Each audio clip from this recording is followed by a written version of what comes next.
And welcome back, everyone. Welcome back to another week, another edition of the KSL, the Korean StarCraft League, week number 86, week number 85. Bienvenidos, I'm Coach SI VIP with you and joined by these amazing players by the Puma chat as well. Welcome one and all. Again, I do apologize for not being able to go live yesterday. This is going to be a replay cast. The KSL was actually live less than 24 hours ago and we were unable to cover it live. So I do apologize for that, but we are here. We are back this morning to bring you the KSL. Let's go, baby. Let us go. Again, it's been a very intense, very busy weekend. Of course, Home Story Cup has been taking place. As we mentioned previously, we have been covering and we have been in the B stream for Home Story Cup for the past couple of years. But today is an exception to that, or this weekend is the exception, where we are unable to be the B stream. Unfortunately, things have been happening IRL. I did make a tweet yesterday did make a tweet about it, referencing it, and hopefully we should be getting back into regular casting coming into February, end of February into March. We'll see, fingers crossed, baby, fingers crossed. But regardless, we're here to jump into the Korean StarCraft League. Again, this is an open tournament. It's an open cup here every 2 weeks. Every 2 weeks we do have a KSL, and we have our first series ready for you. It's going to be a best of 3 between herO and Sort of. Also, you might be hearing me sound a little bit different. So I do apologize. I'm using a different headset. The cord on my previous headset did fray a little bit and was not working well, so I had to order a new cord. It's going to take like a week or two for that to arrive, so until then you might hear me be a little bit different. For whatever reason, changing the headset does change the quality of the audio outputs and inputs, so that's why you might hear me a little bit differently. Do apologize if you hear some echoing as well. This headset is not noise cancelling, so sometimes I think the audio from the headset does leak out into the microphone, so that's why you might hear like an echo or something. And we'll be fine. Again, it shouldn't last for too long. Eventually we'll get a new cord and eventually be able to get back into the swing of things. But here we go. Going to be loading into our first game. Going to be loading into Winter Madness. Game 1 going to be between Sort of and herO. Let's go. Let us go. Also, a big shout out to Psycons in the chat. Thank you so much, guys. Thank you so much for subscribing with Twitch Prime for 13 months, over a year of support. Likewise with Solensvard for subscribing with Twitch Prime for 9 months as well. Thank you so much for the support. We do appreciate it. As we are jumping into our best of 3 quarterfinals match. And spawning in the top left hand corner of Winter Madness, we have the red Zerg player, from Lena, Sweden, living in South Korea. It is Sort of. And spawning in the bottom right hand corner, we have his opponents. We have the South Korean Protoss player, the blue Protoss, representing Team T1. It is herO. Here we go. And again, bienvenidos one and all. It's exciting to see Sort of once again. Sort of, he rarely competes in these open cups. Remember, Sort of, he did retire from StarCraft for quite some time, recently came back and has been streaming a lot, improving a lot, and has actually taken the time to compete in the KSL. Remember, Sort of is currently living in South Korea. He's been in Korea for quite some time, and I believe the plan is to stay there for the near future at least. And yeah, great to see him take the time to actually compete in some of these events. And we'll see how Sort of compares to herO. herO, of course, being arguably the best player in the world right now. Like herO, if you recall, he has won all of the most recent big premier events, referring to Thunderfire, referring to RSL, referring to the OSC championship, the OSC season 13 championship. herO has won everything. He's won all the big major events over the past 2 months, beating players like Clem, beating players like serral as well. He 3-0'd serral at Thunderfire, which was crazy. So yeah, herO, he is looking in form. He's the best Protoss in the world and arguably the best player at the moment as well. So it's going to be a challenge for anyone to stop him. Oh boy. So now we do have our hatch gas pool. We do see the unnatural natural being taken here by Sort of, so a bit of an awkward start out of our Zerg player, forced to expand at the 3rd location. From here we can try to spread creep a little bit faster across the map. We can try to turn this into an aggressive follow-up, but the problem is that welcome to Winter Madness, right? Winter Madness is one of the larger maps in the map pool, longer rush distance by ground. The 3rd base is a little bit more defendable here, so trying to all in on this map is difficult. It is a difficult task to accomplish. It is often ill-advised. We often do see a lot more mid-game play instead. So we'll see how Sort of recovers. Oh. Meanwhile, standard opener. Standard opener out of herO, going for the Stargate. The question becomes, though, what is going to be his take of choice after the Stargate? Again, if you've been watching a lot of herO recently, referring to a series against herO, what did herO do? Every game against herO, different variations of charge-based builds. And we have seen players like Classic and other top Protoss players follow suit. Long gone, I say long gone, but now we do see a bit of a shift in the meta. Players are now going less and less into +1 and blink, and more into +1 and charge. And these early charge timings have been catching a lot of Zerg players off guard. It does feel like we're kind of in an adaptive period here, where Protoss players are changing their styles, and Zerg players need to adapt to this. Need to adapt. As the initial adept, it does poke in, it gets a ling, does shade away, no major damage so far, and it's going to be a Void Ray follow-up out of herO. Okay, I wasn't quite expecting that. As we're getting into our game, a big shout out to Rudy2D in the chat. God, my God, thank you so much for subscribing for the first time. Which Prime, thank you so much. Hope you enjoy the content, hope you enjoy the casting, hope you enjoy the StarCraft, and thank you so much for the support. As again, herO did open up not Oracle but Void Ray. What is the purpose of this? To hunt down this Overlord. To hunt down the Overlord, to deny vision, deny scouting, and to keep sort of in the dark. Behind this, we can go into a second Stargate, we can go into a Fleet Peak, we can go into a Twilight Council, we can go into a standard follow-up, we can go for something more sinister instead. So herO, he has a lot of options available to him, and the pressure is now on sort of to figure out what's happening.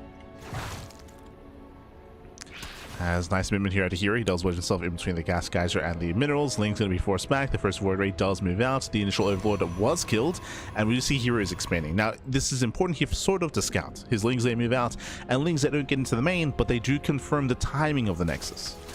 So this is a standard Nexus timing here out of herO. Everything so far is looking pretty normal. We do see, and we do confirm Oracle follow-up as well, so it's not mass Void Ray. Oracles are amassing, and again, sort of just piecing together what herO is up to.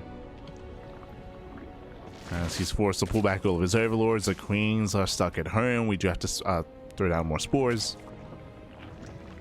And we have the follow-up. It's going to be the Forge and Twilight Council at a reasonable time. So standard follow-up here out of herO. It was Void Ray just into standard play. The Oracles are moving out as we speak. But as we mentioned, herO has been very fond of +1 and charge as of late. So we'll see if that's going to be the case in this series as well. As two Oracles, they can one-shot drones. Queens so far are keeping up. Nice movement here by sort of. It's going to be a 5-minute lair timing. I believe lair before Eva Chamber. Yeah, no other tech. No Eva Chamber, no Roachhorn. Ooh, that is a concern here. So herO, he pokes in. herO, he actually hasn't really scouted the natural yet, so he does have to head in this direction. But as we mentioned at the start of the game, and as we mentioned leading up to this, yep, +1 in charge. As we mentioned before, this has become the new meta, the new almost norm in this matchup, is to not go blink, but to go into a heavy Zealot-based composition instead. Now, oh, okay, we have Overlord speed. Okay, so what I was about to say here is that it's a very late Eva Chamber, so this should be +1 range, not melee. We're going into a more Roach Hydra heavy composition, no Banelings, but delayed Roachhorn here by sort of. So I'm a little bit concerned. He has been cutting some corners, there's range as we did expect, but again, he's getting into a Roach composition, and we'll see how many Roaches he has in time for the first push. Because it is coming. Ideally, we do have the Archon production lined up with the War Prism. So herO can move out with his Prism, with his Zealots. Gateways are on the way. There's that Hydra Den. Now, if sort of skips Roaches and goes straight to Hydra, then he might just die. Like, he might just topple over and die here to the timing. As for now, we do see droning. Roach speed is on the way, thankfully. Getting into Roach speed. Saturating his bases. We have Storm in production. Storm tells us that herO, he's not going for an Archon timing, he's going for something later. And here he's just banking up back at home. You can see the Zealots warping and the High Templar are gathering energy, just building up those units back at home, harassing lightly here with Adepts and Oracles. Sort of is making a safety amount of Roaches. He droned up to 74. Decent drone count. We have 2 more gates on the way. That's going to be 9 gateways in total. herO could have taken a 4th base by now, but no, he's throwing down extra gateways first, and it looks like the probe is moving out. This should be to expand. Yeah, he's moving out towards the 4th base, expanding with his army.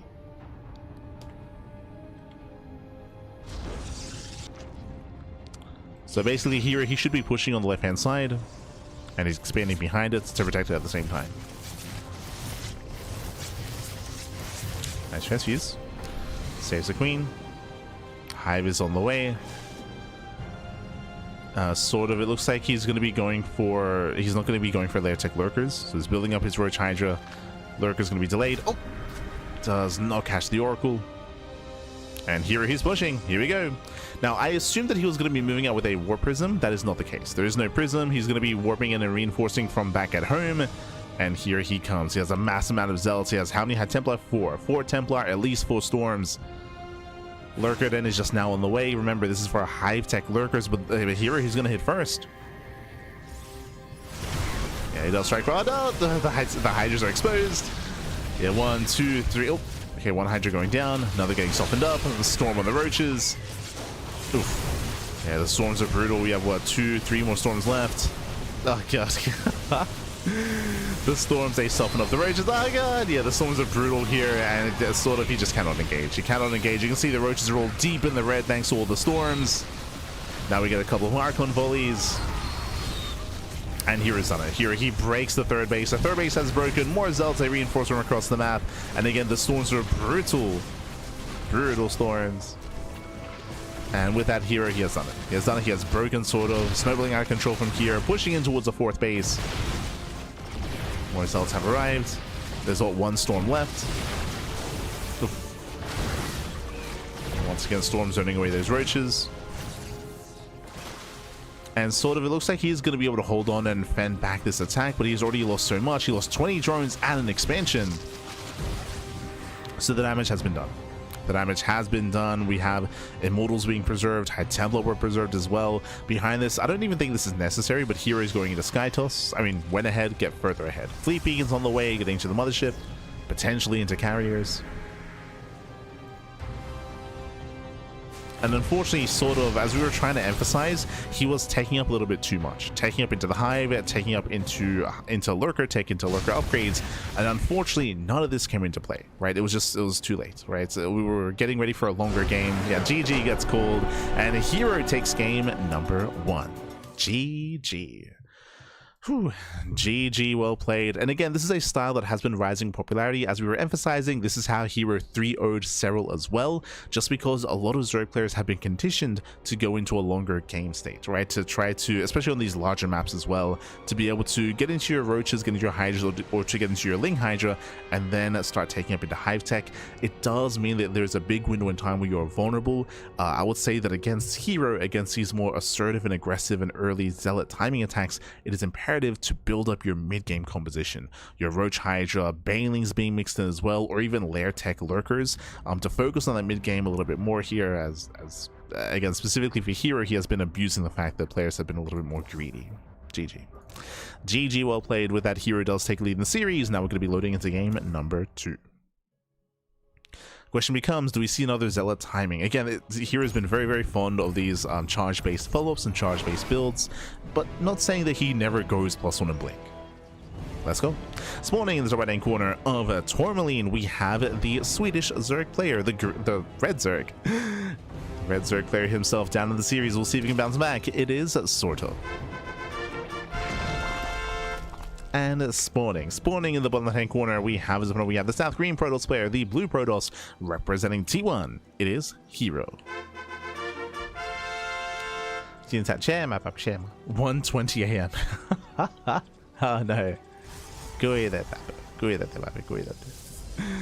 But here we go. Here is setting up on the low grounds, and welcome to Tourmaline. Tourmaline is one of the smallest maps in the map pool. Hyper aggression is favorite here on Tourmaline, so we do expect earlier attacks. We could be seeing herO going into Glaives, right? We could see Stargate into Oracle or into Void Ray into Glaive Adepts instead. We could just see straight Twilight Council opener out of herO. Likewise, sort of, we're expecting an earlier Roach Warren, right? We're expecting an earlier Roach Warren. Last game was a 5-minute lair. This time we're expecting like a 4-minute Roach Warren instead, before the lair. Oh, hello. Sort of, he's going for a delayed gas build. Okay, he's going hatch pool gas, so later gas geyser, later link speed. I will say that link speed isn't really the most important upgrade in this matchup in ZVP. The downside of delaying your link speed means that you delay aggression and you delay harassing at the third, but at this level of play, like, links harassing the space won't really or shouldn't really get anything done. So delaying link speed here. This could actually lead into earlier lair instead. Like, because link speed is going to be a little bit delayed, we might just preserve that gas and spend it on a lair timing. Or an early roach horn. We'll see.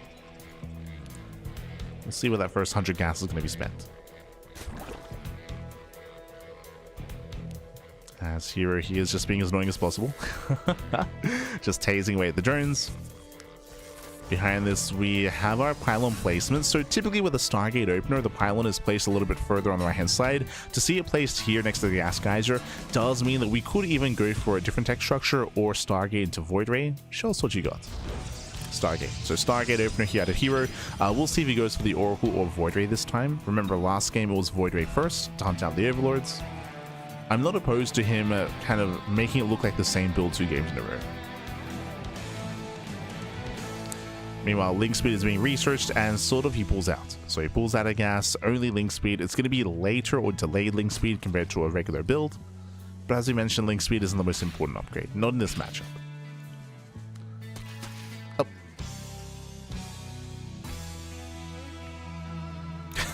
That's here it gets hunted down.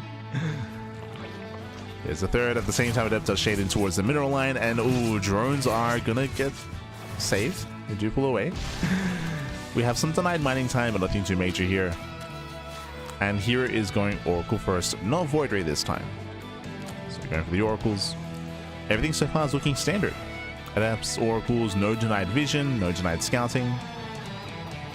In a standard game, this should lead into a third and lead in towards later tech structures. So if I say good. Oh. Here it does take down the tumor. Cancels the shade.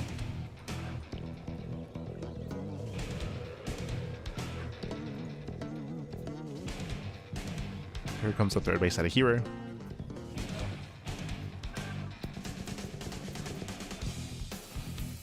And we'll see if he goes into blink this time. Oh. The Oracle does break forward. Gets one, gets two.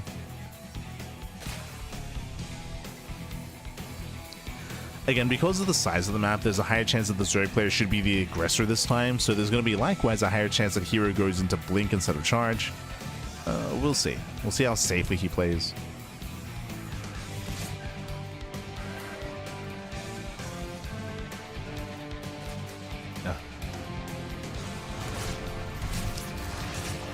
As the Oracle does poke in, gets one, gets two drones. Takes a lot of hull damage. Jesus, oh my god. Getting a little bit greedy towards the end. But does pull away. Meanwhile, Twilight Council and Forge gets thrown down as the third base is almost done. So this is a standard timing here with the Twilight Council and Forge. Last game this led into +1 in charge. This time, do we see the same or do we go into blink instead? Still on the table.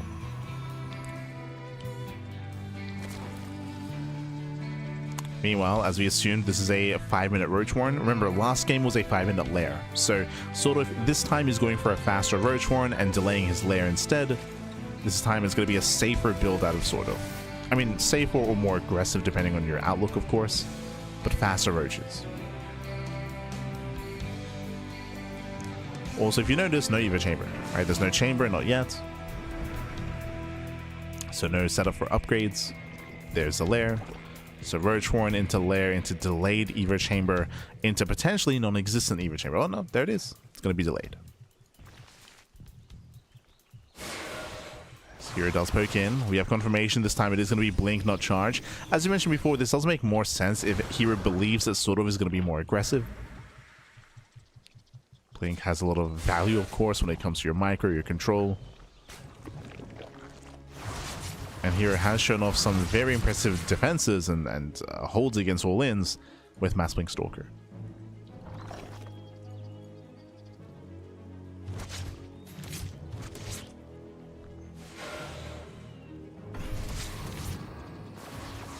Shiro pokes in, takes down the tumor. We do have extra gases being taken, so sort of he's getting up to full 3-base saturation and even joining up a little bit further, so sort of he's getting in towards the mid game.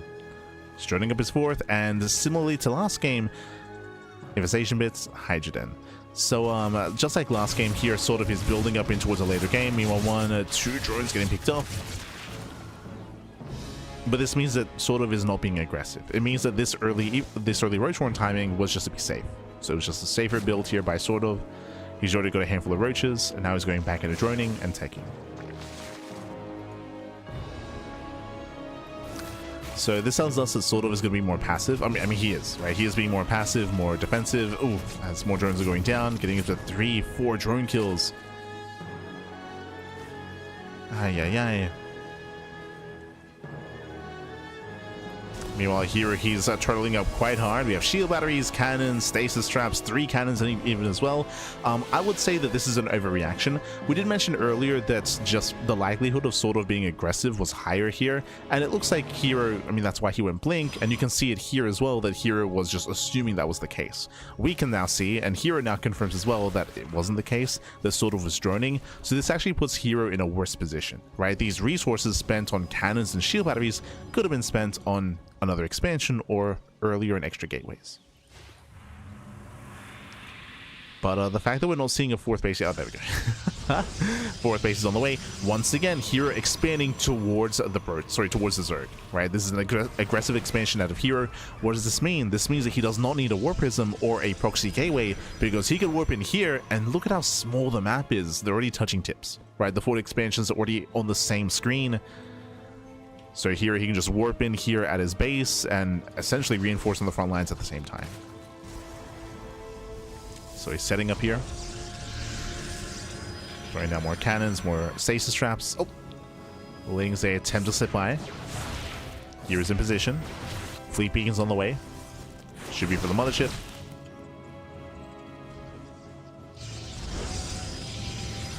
Here he's setting up his wall.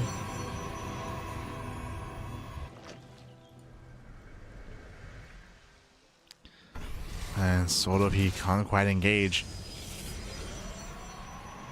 Once again, we have the Lurker Den on the way. Hive is already done, so he's working towards those Lurker upgrades. The Lurker Den is a little bit late. Ideally, you want the Lurker Den finishing as the Hive finishes, so you can start the upgrades immediately.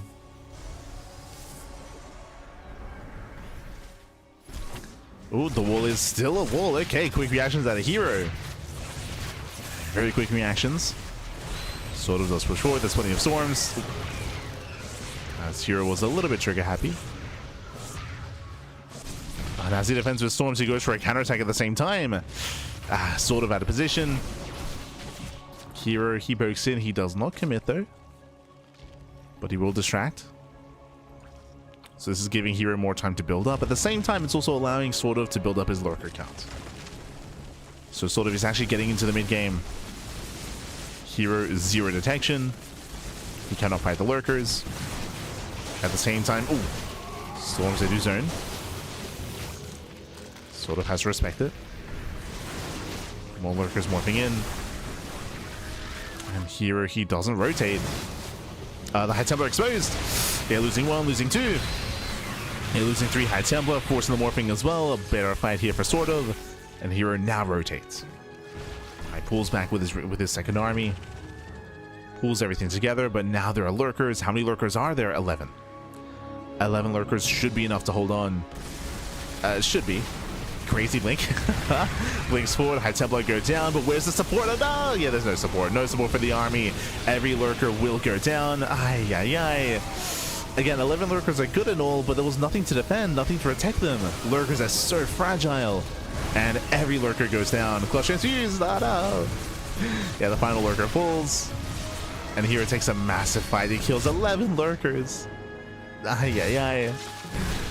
And again, sort of, he was almost there. He was almost there. GG gets called. herO snowballs out of control before he gets into Sky Tilts. Remember, he was making Tempest, by the way. GG. GG, well played. herO will take the 2-0 win. Oh, GG, well played. Congratulations to herO. Again, sort of, he almost got into the late game. He almost got there. He almost survived. He was able to build up into Hive, build up into his lurkers. But as we mentioned, sure, he had 11 lurkers, but he had no support. He needs that buffer. He needs those units to soak, to tank, to distract, to actually buffer for those lurkers. If they're on their own, they just topple over, right? Lurkers, they just topple over. They cannot hold their own. GG. GG, well played. herO sees the opening as well. Bearing in mind that herO, he didn't have to push there. He could have just chilled. Remember, he was making Tempest. Could have built up into Skytoss, but he saw the opening. He saw just the lack of units protecting the lurkers. Just went for it. GG. GG, well played. Congratulations. herO does advance on into the next round. He does advance on into the semifinals, and we'll be following him into those semis. Let's go. Let us go. As you can see here, our next series is going to be a PvT between herO and Cure. It's going to be our first semifinals match. Let's go. Nice to see sort of playing again, 100%. As you mentioned at the start of the series, but sort of he took a long break, did essentially retire from the game, but did come back relatively recently and has been playing a lot more and even does compete from time to time. It's still rare to see sort of in tournaments, and I hope to see more of him. I want to see more sort of in the Wardy TV Mondays, Sparkling Tuna Cups, KSLs as well. Would hope to see more of him. It's nice to have a little bit of diversity because moving forward, purely Terran and Protoss. No more Zerg.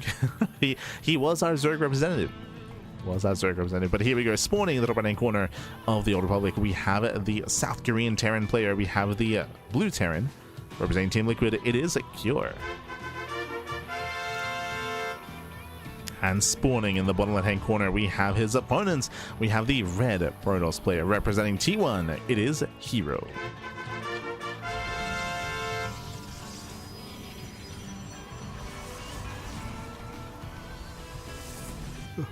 Here we go. We have our TUP, we have our best of 3, we have our semifinals, and we'll see how this series does turn out. Again, Cure, he has some of the best TVP in the world. I think I would go as far as saying that Cure has the second best TVP in the world, second only to Clem. So it goes Clem, then Cure, then I would say Maru. In that order when it comes to Terran versus Protoss. One of the reasons why Cure's TVP is so good, I mean, it was always good even before he joined Team Liquid, but even after that, like Clem and Cure, they often do kind of discuss, they often do like converse about the matchup, they practice together, they play together, and they kind of improve said matchup together as well. Which is really cool. And we'll see how they compare.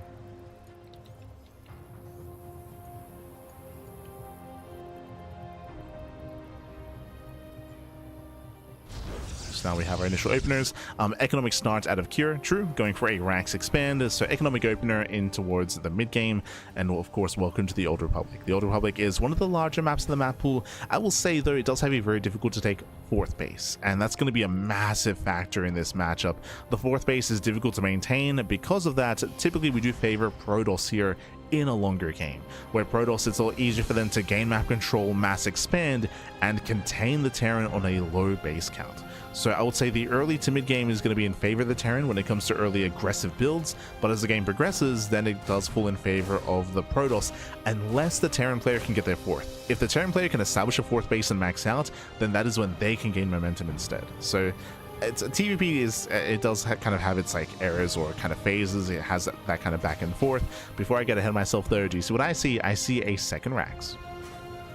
Okay, now we spoke about it. In this matchup, Terran players, they do have early timing attacks available to them. That is where they are favored. It is going to be Rax, into Factory, into second Rax, and our eyes are open for another Rax or a Starport. There it is, Starport's on the way, 2-on-1. So 2-on-1, essentially late Starport. The Starport has been delayed here. We could have gotten this Starport earlier, but no, delayed Starport, faster second Rax. With this, a heavier bio army. This typically leads into an earlier stim timing, but there is a build that Clem and Cure and a lot of Terran players have been mixing in, where they actually get a tech lab, they go into tank production, they make Vikings, they just rally across, and they go for basically a 2-base all-in. Regardless, this is an aggressive build here by Cure, and we'll see what he can get done with it. We see the tech lab as well, so there was no tech lab on the factory. It's going to be a Widowmine drop, instead a tech lab on the racks into early stim. So early stim timing here by Cure. As we're waiting for the medevac. Meanwhile, herO, he's just chilling. He's building up. There's that stim that we did mention. And herO is claiming his 3rd off of how many... So 2 gate blink, technically 1 gate blink expand, but he does have his second gateway just now finishing up, but a very greedy build here by herO. herO, he hasn't even scouted, by the way. I was curious as to what information he had to work with, but the only information he had was the Reaper. He's only just now scouting, so this is insane greed out of herO, and I would say he's reading this well. Remember, herO has to wait for his upgrades to move out, so the third base is going to get up and running. Just because herO's timing is going to be later with Stim. Now here he scouts everything. He does see that Stim is on the way. He does confirm that there's no tank production. Does confirm that factory production or the tech lab on the factory was delayed. So herO is aware, and herO going straight into charge. So charge has begun. herO for now is just saturating. Wouldn't mind dropping to the main. herO does shut it down. Oof. One wouldn't mind does 4 in the medevac. The other 2, oh, 2 get shots off, 2 probes falling, okay. Gets 2 probes, and baits out the other mine. So very clean defense here by herO. Oh, Reaper gets into the natural, kills 1 probe. So that's going to be 3 probe kills for a Reaper, 3 Widow Mines, and a medevac. Better trade for the Protoss. Better trade for the Protoss. Interesting. Now, I had assumed that herO was going to build up into a big Stim timing, and he instead is going for a Stim drop. Stim is now done. He has some medevacs across the map. herO is still building up his army, but it looks like he does look to harass here with said drop, and we'll see what he can get done. He can maybe get some probe kills here at the third, if herO has a late reaction.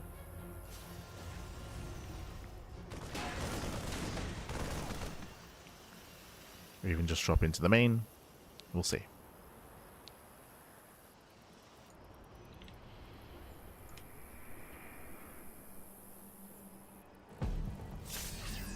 As herO stems in, herO's in position. herO's in position. herO, he wants to go for the mineral line, wants to go for the probe kills. And how many does he get? He gets 1, he gets 2, he gets 3. 3, 4, 5, up 6. 6 probe kills. Can he get 7? Barely can. 7 probes go down. Very nice damage, very nice drop. So in the end, I was a little bit concerned just because herO was in position, but you can see that that drop was intentionally purely designed to kill probes. So 7 probes go down. If herO didn't react the way that he did, he would have lost the entire mineral line. So a nice drop here by herO.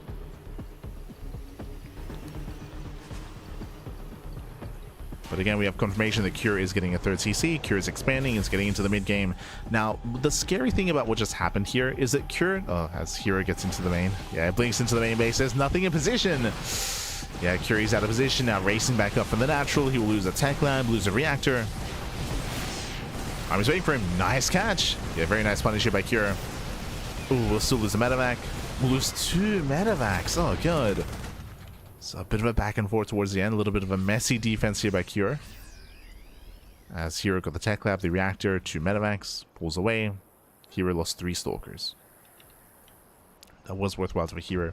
Now, very quickly, what I was getting at was that herO, yes, he killed 7 probes. That is nice. The problem, though, is remember, herO went 2 gate blink. Like herO, he went for a very greedy build. Sorry. He went 2 gate blink into a fast 3rd. So herO went for a very greedy build, so he had a very high probe count to begin with. So yes, damage was done, but that damage doesn't give herO a lead. It really does equalize more than anything. Now, what I will say is that herO's 4th base is late. Late 4th base. My assumption here is that herO assumed that herO was going to be more aggressive than he is. That herO was going to actually push out. So herO, he was staying on 3 bases instead, but now that he realizes that, okay, herO is building up into a longer game, now he can get a 4th base. And you can see herO is turtling. He's going into a 2nd starport, getting into a fusion core as well, securing his 3rd base, going into liberators, and he's building up into his goal here is to just turtle up into a 3-base setup, into a large army. Yep, 4 CC is on the way. Now, because he's turtling, we can see that herO isn't just expanding, he can even double expand, and he's even going into Sky Toss. This is a bold move. So we have a Stargate on the way, we have +1 air attack on the way as well. No shot herO plans on going into a fleet beacon. I mean, he could. If he's reading herO well, and based on what we can see, wait, did herO see the 4th? No. He didn't see the fourth base, so herO, he didn't see the fusion core, he didn't see the second starport, so herO, he's playing a little bit blind here. It's really risky for herO to invest like this in towards the late game. Yep, second Stargate, third Stargate, fleet beacon, he's getting ready for Tempest and carriers, he's going for a full Skytoss transition. If Cure was pushing and going for a 3-base all-in, then herO would be in trouble, but Cure is turtling up, herO is reading him very well. And herO pokes in, and remember, herO has no intention of killing. This is all just a distraction. Takes down 1, 2, 3 depots. herO pulls away, drop into the main. And remember, herO doesn't plan, and now herO scouts. He sees the Ghost Academy, the Fusion Core, the Armory, the second starport. herO sees everything. He should be feeling confident here. Pushing into the third base, Cure is being torn apart, SCVs are going down in the main, and this is getting out of hand. And remember, herO, so much money is being spent on further tech. Like, this is not meant to kill, and he is. Like, this is not meant to kill Cure. And he's doing critical damage. The Liberator goes down, denied mining at the third base. We have a 1-base economy here for Cure. Oof. And he's losing everything here. 17 dead SCVs, 18 dead SCVs. Zealots finally get cleaned up in the main. 21 SCVs go down. And herO, in the midst of all this transitioning into Skytoss, carrier production has now begun. Oh boy. Prism can pull away. Cure is contained. Unfortunately, Cure, he has no pushing power. He just lost a lot of momentum. He has no pushing power. He's still stuck at home. And he cannot punish herO. Doesn't have the capacity to.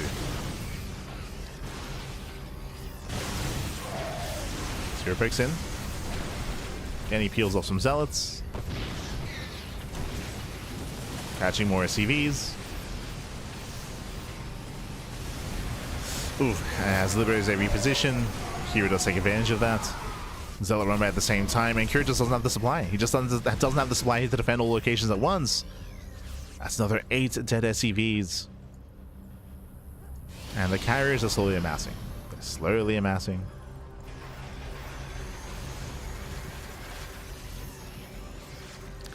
Now, are Tempest more efficient? Yes, that is true, but given the lead that herO has, and given the lack of Vikings, right, there's no Vikings, there's limited anti-air here, herO, he can get away with going for an earlier carrier timing.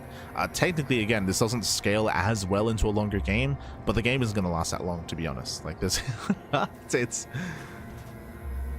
is kind of the death march here for herO, as he's rallying more carriers across the map, but Cure still has no idea. Right? Remember, he didn't scout, he hasn't seen the main army yet, he doesn't know.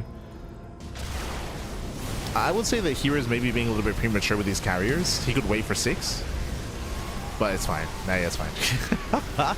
Again, there's limited anti-air here. We have, like, what, 4 Marines? Yeah, Marines are going down. Yep, 0 Marines left. It's only Marauder. It's pure Marauder. GG gets called, nothing shoots up, and herO, he'll take a lead in the series 1-0. GG. Whew. GG, well played. herO does take a lead. Again, a very strong showing there by herO, but a big reason for that was the openers. Winding it back, remember, herO, he went for a very greedy build, rushing into a fast third Nexus, as his second gateway wasn't even done, so really fast third base, really fast economy out of herO. Cure, he was able to do some economic damage. If you remember, the initial Woodmine drop did kind of fumble, and herO had a stronger defense. The follow-up Marine drop did have some success, but again, that didn't really get the damage he was hoping for, just because of how greedy herO was, right? So herO, he could afford to lose some workers because of how many workers he had available to him at the time, more so than normal. And Cure, he opted not to go for an early timing attack. He tried to build up into a longer game, and Cure got outscaled. He got outscaled, he got outpositioned. GG, well played. And with that, we're going to be loading into game 2, going to be loading into Winter Madness. Let's go. Let us go.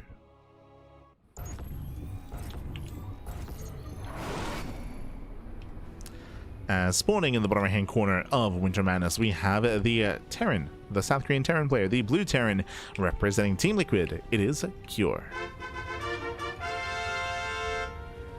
And spawning in the top left hand corner, we have his opponents. We have the red Protoss player, the red Protoss himself, representing T1.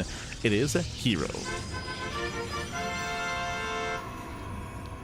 Here we go. Pays to be greedy. Yeah, yeah. Again, like here, he just read Kira incredibly well. Like he had, remember, here he was working with very, very limited scouting information, almost non-existent scouting information in that last game. But he was just assuming that Kira would go for something more economic, that he'd be more defensive.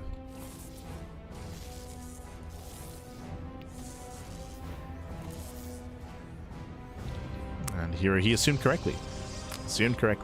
Now welcome to Winter Madness. Winter Madness is another one of these larger maps. It is even more defensive than the previous one, so getting your third, your fourth base is a lot easier here on this map than on others. So again, herO should be going for a similar style. Meanwhile, we'll see if Kira decides to be more aggressive or even more greedy. You know, we could see 3 CC 3 racks here, for example.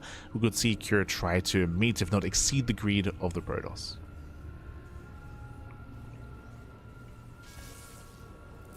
Single gas opener. So Kira is going for a CC. Standard economic start. Kira, he will go Marine first.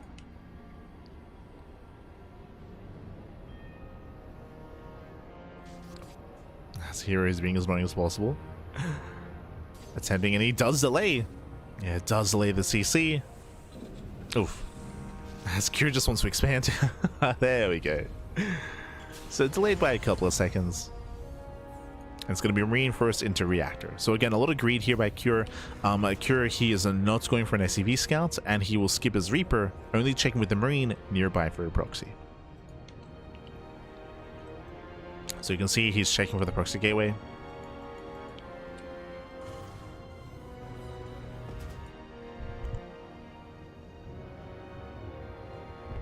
Kira is cutting corners.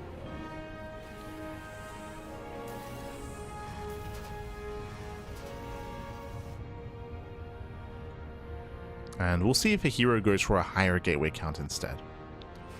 We're expecting a Twilight Council into Blink, but 2-gate Blink, 3-gate Blink, or 4-gate Blink Stalker. Waiting to see the gateways.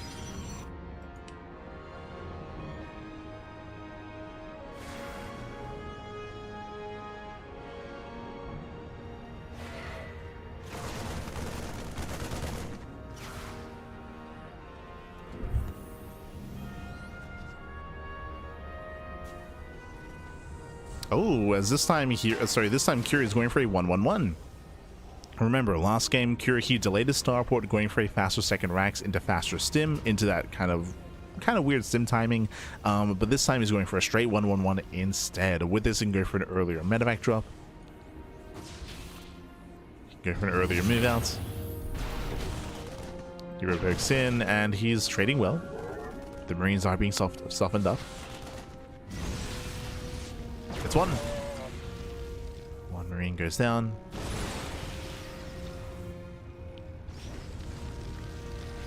Adept will delay mining. Getting another 2 Marines. 3 Marines go down in total. Second Stalker has arrived. More Marines are being bullied. Oof. Getting up to 4 in total. And do you see how many gateways? Oh, 4 gates.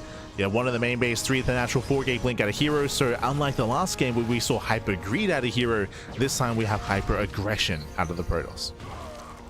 And you can see herO is just bullying these Marines.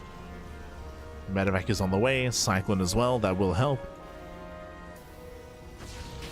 But herO is softening up the army and getting ready for the follow-up. And again, still no bunker. Like Kira, he was being so greedy, cutting corners. He's being punished for it.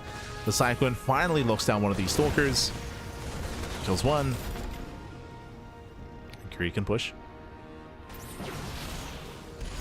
And attempt to move out. But again, herO should be warping in more Stalkers. And Kira has to be very careful here. If he overextends, he will lose everything. Proxy gateway.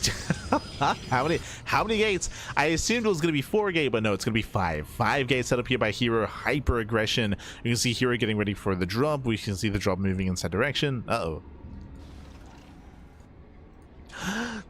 Who reacts first? Yeah, who does react? Medevac gets spotted. herO, he blinks. Oh my god, he gets one volley. He gets one, he gets both volleys off. The medevac goes down. It was a full medevac as well. Back at home, no bunker. No bunker has been thrown down. There's 1 tank to defend. Soon to be 2. But again, there's barely any support for the tank. And hero's going for the all-in. Remember, he's got that proxy gateway. Oh. He's going to be zoned away. One stalker gets picked off. Nice, that pick off here. Here he rotates to the right-hand side. Here he does expand behind this, but again, here he still has a massive stalker army to work with. He's going for the dive. He goes for the dive. He blinks in. He gets one. Ooh, we'll take an extra shot up, but there we go. Both tanks go down. Messy engage from herO, and Cure holds. Whew, Cure does hold on. If Cure didn't have both tanks here, that would have been a much more difficult fight for Cure. But hero's not stopping. Yeah, he's not stopping. He's still warping in. Jesus. Warping in 5 stalkers at a time. Remember, there was never a bunker. But there is one tank. Observer allows for high ground vision, and herO is going into the main.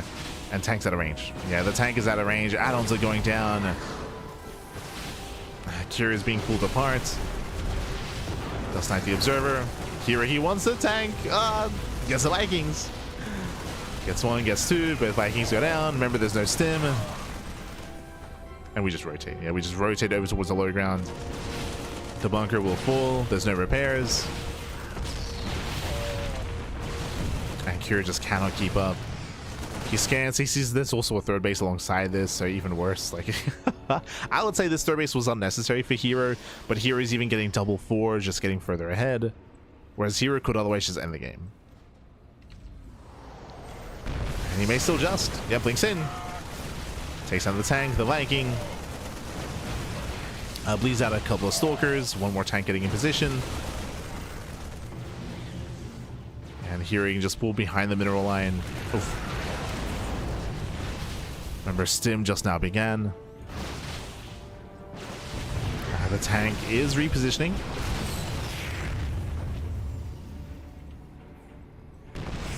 But here he goes for it. Yeah, he just goes for the dive, takes down the tank, and now there's nothing left. Nothing left to remain, nothing left to defend. GG gets called, and herO will take the 2-0. He will take the series and advance on to the grand finals. GG. Whew. GG, well played, congratulations. herO will claim the series again, this time a hyper-aggressive build out of herO, punishing Cure. Cure, unfortunately, he was cutting a lot of corners early on. Remember, Cure, no SCV scout, no Reaper scouts, and no bunker either. He could have gotten one earlier, but he chose to skip the bunker. He was going purely Marine Cyclone or Marine Cyclone Medevac. Because of that, Cure, he was choosing to cut some corners, and he was punished for it. herO going 4-gate blink initially, picking off so many Marines, and eventually the Cyclone, the Medevac, denying the drop as well, and Cure just lost so much momentum. Remember that Cure, his tank production was delayed, and his stim was also delayed as well in favor of the early drop play, in favor of the early move outs, and it got shut down, right? The Medevac didn't even get across the map, got sniped halfway. Did get sniped. Where otherwise, if there's a world where the Medevac does successfully get across the map, it's not even about doing damage, but it would keep stalkers busy, right? Like herO, he would be stuck at home defending against the drop. Meanwhile, Cure can then build up his tanks, get his bunkers, and have a stronger defensive setup. Because that Medevac went down, there was nothing stopping herO from counterattacking, and from pushing, and from breaking Cure. GG. GG, well played. Whew. With that, very impressive showing there by herO, as that leads us into our next series, going into our next semifinals. Let's go. Let us go. We are going to be cutting to a short break as we have 2 series left. It's going to be a best of 3 semifinals between Classic and Percival, and that leads us into the grand finals, which will be herO against the winner of this series. We'll see you soon. See you soon. Just catching up in the chat. Pays to not be greedy. I mean, again, it all comes down to what you do and what your opponent's up to as well, right? Like, the hyper aggressive style this time of herO did amazingly against the more attempted harassing opener out of Cure. So again, there's opportunities, and there are places for different styles of being greedy or being aggressive, of course. But for now, though, we'll see you guys in a couple of minutes here, in a couple of moments for the next semis. Take this time to get some snacks, get some food, get some water, drain disruptors, massage your Marines, and hydrate all of your hydras. We'll be back soon with Classic versus Percival. See you soon.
Welcome back, everyone. Welcome back to the KSL, to the Green StarCraft League, week number 85. Again, as a reminder, this event did occur less than 24 hours ago, and we are catching up on the replays of said event. Unfortunately, we were not available yesterday to cover it live, but we're here with it. Bringing it to you here and now. Let's go. Now, we just wrapped up the semifinals. One of the semis, herO did advance on to the grand finals, taking down Cure in a very strong and dominant fashion, showcasing two different styles of TVP or PvT. Game 1, we saw herO be hyper greedy and get away with that greed. Game 2, we saw herO be hyper aggressive and punish the more harassing or harassment style of Cure instead, and also the greedier style. So we saw two different phases, two different forms of PvT. But now we have two very different players. We have Classic up against Percival. Let's go. Fresh TVP. Game 1 is going to be on Winter Madness. Let's go. Now, coming into this, I will say that Percival, his best matchup is Terran versus Protoss, 100%. And Percival has a very different approach. He has a much more aggressive approach instead. We see a lot of all-ins out of Percival in TVP, and I'm expecting to see them here as well. But let's go. Let us go. Spawning in the bottom right-hand corner of Winter Madness, we have the South Korean Protoss player. We have the Red Protoss. We have the Red Protoss himself representing Virtus Pro. It is a Classic. And spawning in the top left-hand corner, we have his opponents. We have the South Korean Terran player, the Blue Terran. It is Percival. Here we go. Have our TVP, and again, Percival, he is known for his aggression, is known for his all-ins, specifically in this matchup, and he has actually beaten Classic in a best of 5 previously in December. So Percival, he's shown us that he can do it. He has done it before. Can he do it again? Bearing in mind that Classic is still the favorite player, of course, he is still one of the best Protoss players in the world. I would say top 2. I would say he's top 2 alongside herO, and we'll see how Percival can compare.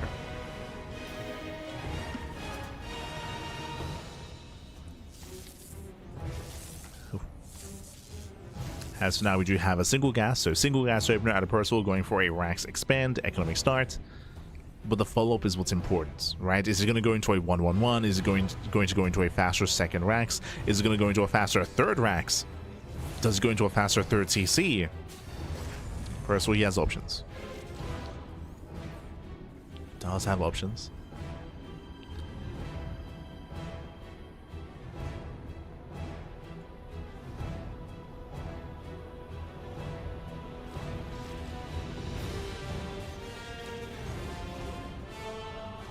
Classic attempts to delay, and he does force down a second SCV at least, so it does force one down. Percival will expand. Behind this, we're expecting a Twilight Council out of Classic. Similarly, as we're waiting for Percival's opener, doing the same thing for Classic. Does it go for a Twilight Council? How many gateways? 2, 3, 4 gateways, or even 5, which is what herO went for previously. Which we don't really expect here. Like, that was crazy. That was crazy. That was crazy. Technically, on these larger maps, Stargate play is viable. We have seen Classic dip in and kind of mix in Stargate openers and Stargate play. We've seen that out of herO as well. But for now, Twilight Council. So Twilight Council opener going into Blink. Everything so far looking normal. Meanwhile, Percival is going for the factory. So there's no fast 3rd CC. There's no fast 2nd Rex. Not yet, at least. Likewise, Percival did open up Reaper. So Reaper into Reactor, so he does have a little bit more scouting information, or more potential for scouting. And you can see here with the Reactor going into, I would imagine, Reacted Reaper Hellion. No, sorry, Reacted Marine, never mind. So just the one Reaper. Just the one Reaper into a 1-1-1. And unlike Cure, Percival, he does get a bunker. If you remember, that was one of the things that Cure was cutting. He was cutting corners, he was being greedy, and when the Cure played against herO, he never got a bunker, or he delayed his bunker very, very heavily, and he lost like 6 Marines in the process, right? The Stalkers were just bullying the Marines. Here, Percival plays it safe. So he plays it safe, gets a bunker. Building up into his Widowmine drop, and Reaper does hug the edge of the map, getting across. Attempting to scout. It's going to be on Percival to try to figure out how many gateways there are and the timing of the 3rd base. Oh, hello.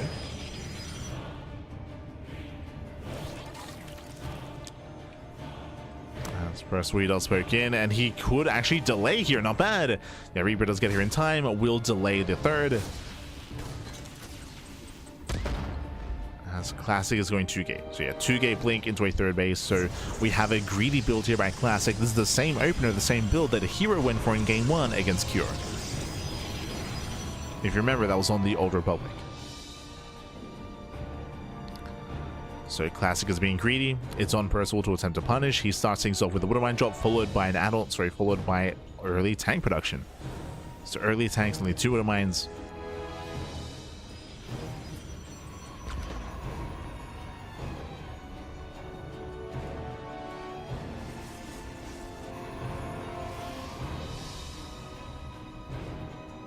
So we have to drop into the natural. Reapers do get shut down. And Classic does react in time.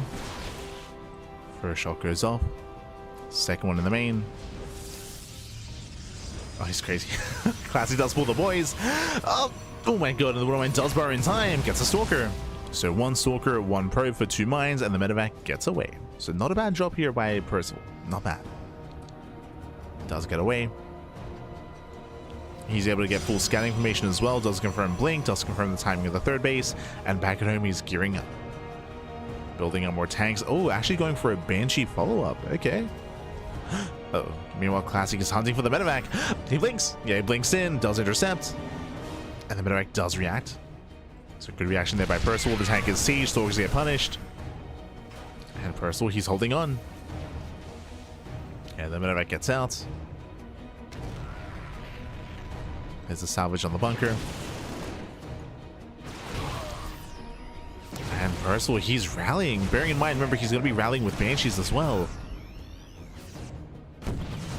So this is very committed here by Percival. So far, so good.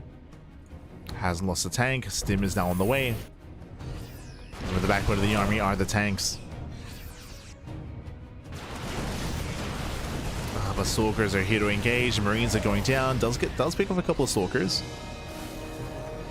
But I don't see Percival really gaining much more ground. As we have some auto shot harass in the bases. Kills 3 probes. And Percival pulls up. Does he spot the observer? He does not. Imperial pulls away. Classic here to intercept. Does get the tank. Yeah, 1 tank goes down. Nice snipe there by Classic. Gets the tank. Pulls away. And Percival, he's in trouble. He's in trouble here. Again, that observer gave Classic so much information. 1 tank is going to be saved. Stim is not yet done. Banshee does hit the main base, but is on A move and does hit the gas geyser instead. And the Classic breaks through. Yeah, he breaks through, takes down the tank. Pushing further in. Remember, the bunker was salvaged. A big delay here on the CC. It was almost done. No. And first of all, he should be able to hold on, but he has no stim. He still has no stim. As the CC does complete, thankfully, so no cancel. And no cancellation, can float away. Again, that could have been so much worse.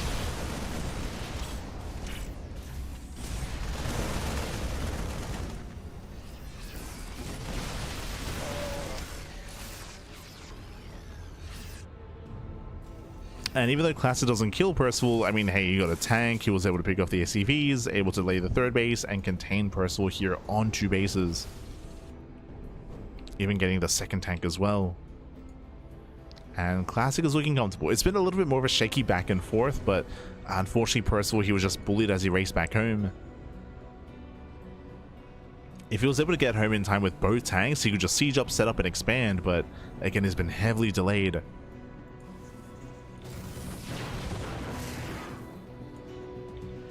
Now going for a triple drop. Headed towards the natural. Boss is just now popping out. Oh. And does nice some mining. Going for the Nexus, actually. Oh. Gets one Stalker. Colossus not quite moving in. Oh, and again, a very messy defense here as a lot of Stalkers go down. Classic losing every Stalker. But he does save his economy. At the same time, Percival rallying towards the 4th base. Percival, there's nothing in position. There's only one Colossus. Colossus is exposed. Oh, the mine shots. Oh my god. Mine shots getting baited by the probes, actually. Okay.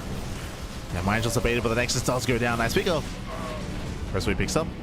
Gets the hell out of here. He has to pull away. Punching some of these zealots. Ooh, but the full medevac, no, full medevac goes down.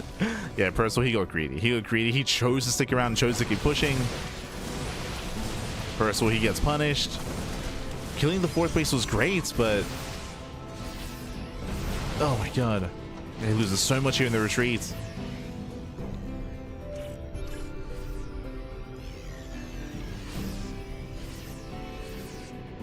Thankfully, there's no War Prism, right? There's no War Prism, there's no reinforcements. Reinforcements are delayed. They're now moving out. So Classic is re-expanding. Percival, he has built up to 3 bases. He does have a slightly better economy. But what about the army? Yeah, what about the army? As we have 2 Colossi moving in. Again, there's no defensive tanks, no defensive bunkers. Marauders, they try to stim forward, but alas, they cannot.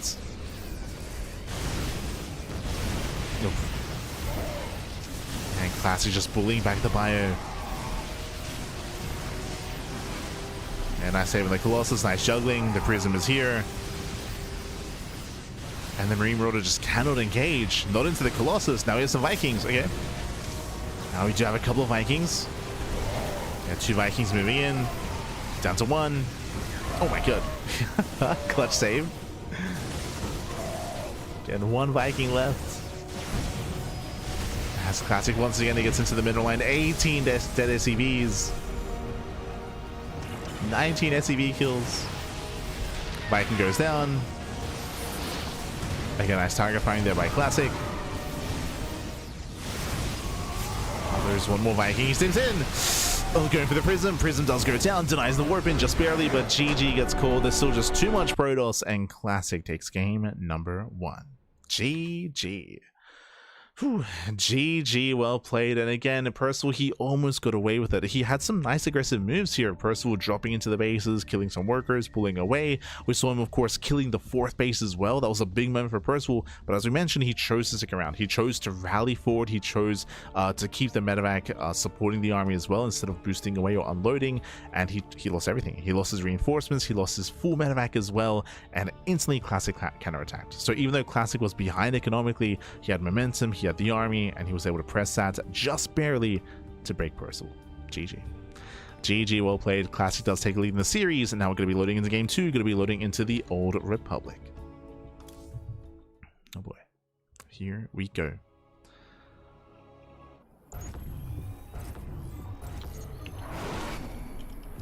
And spawning in the bottom left-hand corner of the Old Republic, we have the South Korean Protoss player, the Red Protoss, representing Virtus Pro, leading the series 1-0. It is Classic.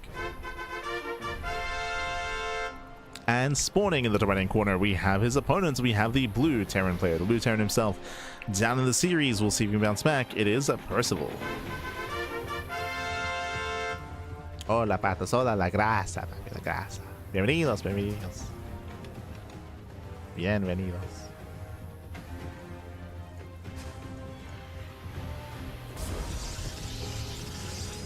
And again, Percival, he didn't look too bad against Classic, but again, there were a couple of key moments that didn't go his way. I was putting a lot of emphasis on his punished move out when he broke the 4th base, but even before that, if you remember, we saw that Percival, he did lose some momentum as well, where he lost both tanks, right? When it came to his first push, he was able to trade decently, pick off some Stalkers, but as he attempted to retreat, an observer spotted his move out, and we saw Classic come in for the snipe, come in for the backstab, catch one of the tanks, and then get the other as well, sniping the medevac. So again, that was just a really brutal moment where Percival, he lost 2 tanks, he lost his bio, he lost momentum, and then right after that, Classic was able to push into the natural and kill some SCVs. So again, that was kind of like one of the earlier rough moments here for Percival. He also delayed the 3rd in the process as well. So we'll see if this time Percival can have a stronger early game. We'll see.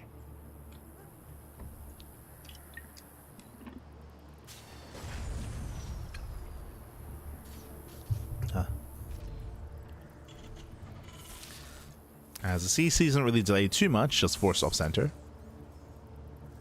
Once again, and Percival going for a Rax Expand, single gas. This time Percival going to be skipping his Reaper. Okay. Does skip his Reaper, will preserve that gas. Going for his 1-1 opener. And we'll see if Percival goes for a second Rax here. Keep an eye on him.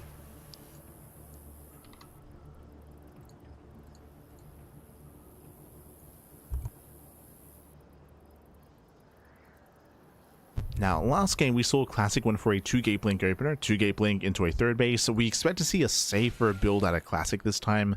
Once again, just like last game, we have Percival going for the earlier bunker, so going for a safer build, earlier bunker, so he's not abused as much. Bearing in mind the Adept can shade past the bunker and can shade into the mineral line, so Classic can still apply some pressure, and Percival's going for his 1-1-1. So racks into factory into starport. Setting up for his mine drop.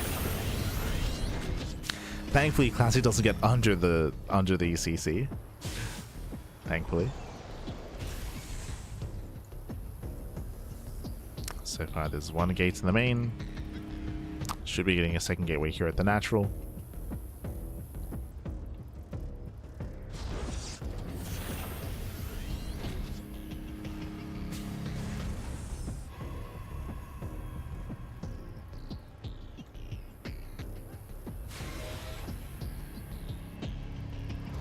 Okay, so we have a Robo first, Robo before expanding, so already a safer build, and yep, there it is, a 3rd gateway. So 3-gate blink out of Classic, a much safer build this time, makes sense. Again, I don't really like the idea of going for a greedy build 2 games in a row, and neither does Classic. Oof. This Classic doesn't get away, so a bit of a back and forth trade. Classic takes down 3 Marines for an Adept and a Stalker. I would say a better trade for the Terran.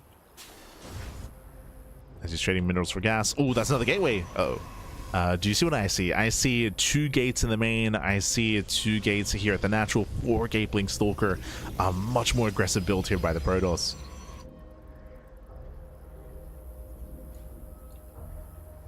Again, in a greedier build, we'd already have a 3rd. It'd already be on the way.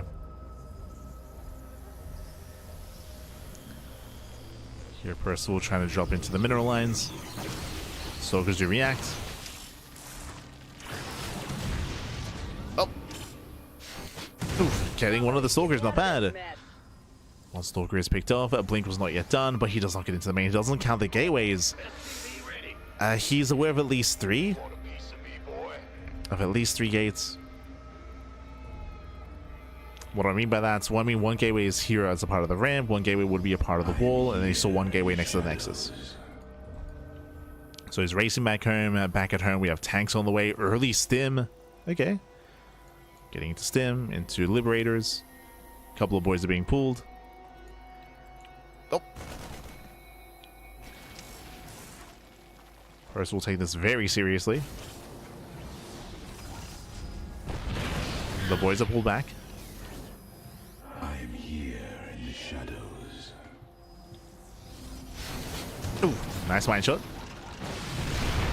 Oh, nice tank boys as well. Oh my god. Classic getting punished. Taking a lot of hits to the face at the same time. Can he use a nice stim? 2 more volleys. He will not. He doesn't get stim. He does get a medevac, but again, more stalkers going to be going down. He does pick off one of the tanks. It's a very messy trade here by Classic. As he's lost 9 stalkers so far. No bunker on the low ground though, was salvaged. And no bunker, he's going back in. Can he still get stim? 7 seconds. 6, 5 more seconds to go. He's tempted, blinks in, too late. Yeah, too late, stim will finish. Stim complete.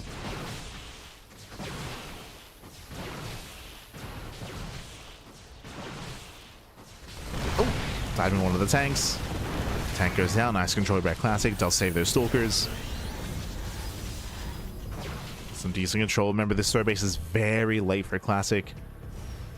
It's late because of all these warp ins. And Classic goes for another dive, gets the tank. Yeah, tank goes down, but lose 3 stalkers in the process.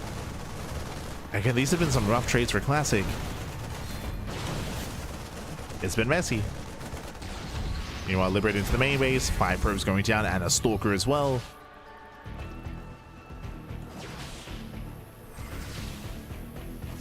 First of all, he's holding his own. He's holding his own, he's up in workers. Again, this third base is still very late. It's a Classic. This so far has not been worth it.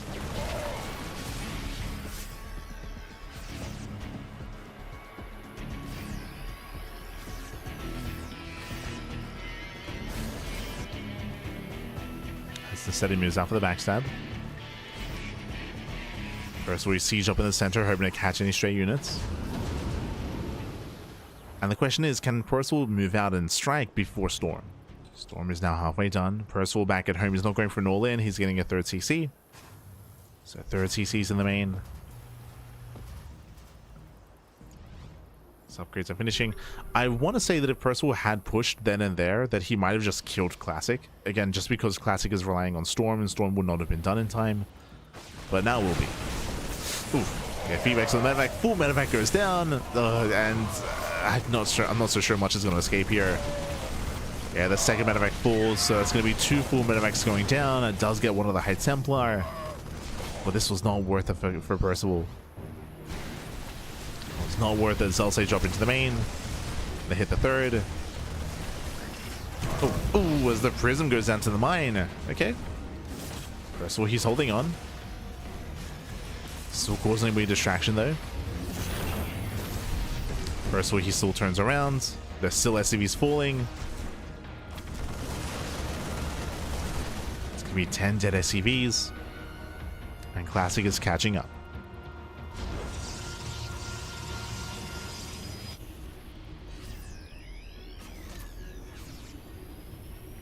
Classic is playing catch up. Percival again, a couple of rough moments here, committing to the drop instead of going for a push. Shaky defense here against his other run-bys. And as time goes on, Classic will be looking to take a lead with double forge, double upgrades. Classic taking a 4th base, very fast 4th in comparison to his 3rd. Again, trying to play catch up. Percival, he has to be aggressive. He has to try to punish. He has to try.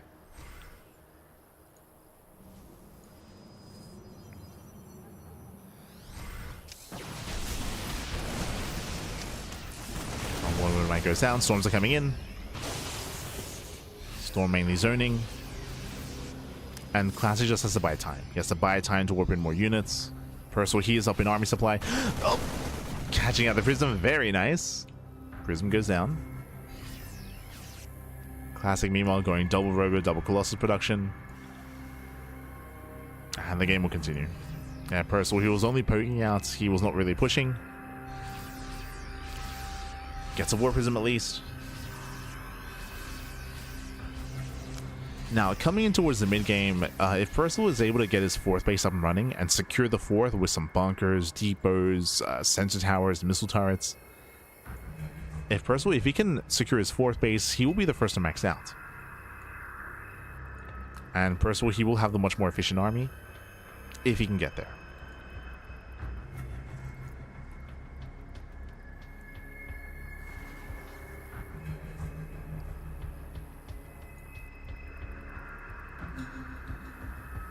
As he's making 3 goats at a time, Vikings are amassing as well. Once the 4th base is taken, then we can start thinking about a fusion core and liberators.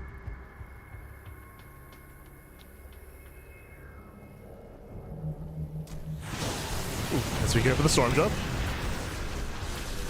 And lands 1 storm, nothing major. Gets 3 SCVs. Thankfully, Percival does react in time. Jesus, that's a lot of Templar.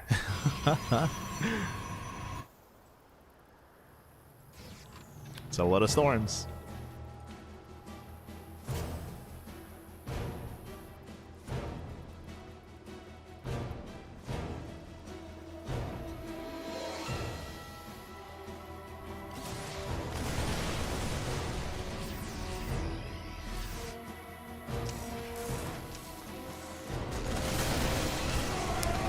Class does commit in. Nice making storms. Oh my god. Yeah, storms they come in for a flank. Ooh, brutal connections. And with that, almost everything goes down. Oh, ghosts are falling. Metamax and Percival takes a brutal fight. At the same time, we attempt to sell it run by. Percival thankfully has a planetary. Classic going for the sensor tower. Tower goes down. Colossus now have arrived. Again, there's a decent Viking count. They do punish. Getting one of the Colossi.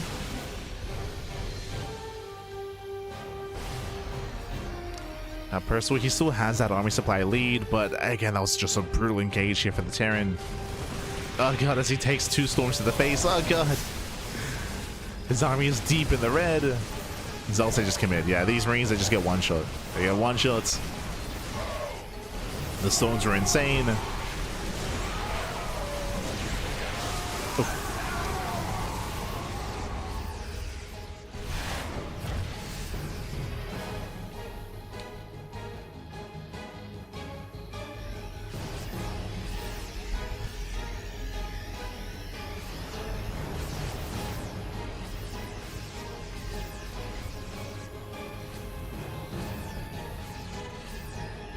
That Percival, he once again has to back off. Once again, Percival, he's turtling. He's turtling up sensor towers, missile turrets.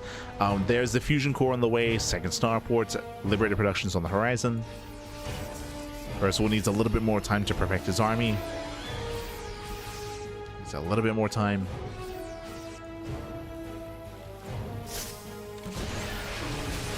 MP goes up to deny the warp in, deny the recall, but they're Colossus.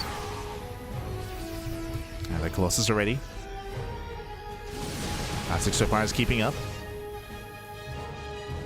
It's keeping up with the movements. Getting into a 5th Colossus. Jeez, 5 Colossi. As El Warping gets denied. Now, how many Vikings are there? 6. There's almost as many Vikings as there are Colossi.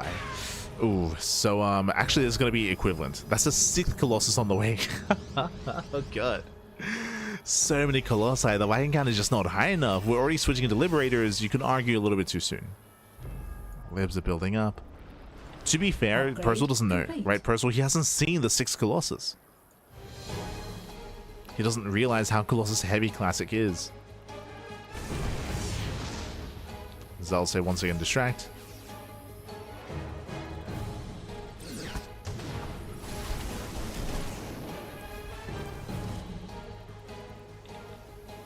And there it is, 6 Colossus back. It's gonna be a lot of lasers. A lot of lasers. So it's 6 Colossus, it's 8 High Templar. Again, there's only 6 Vikings.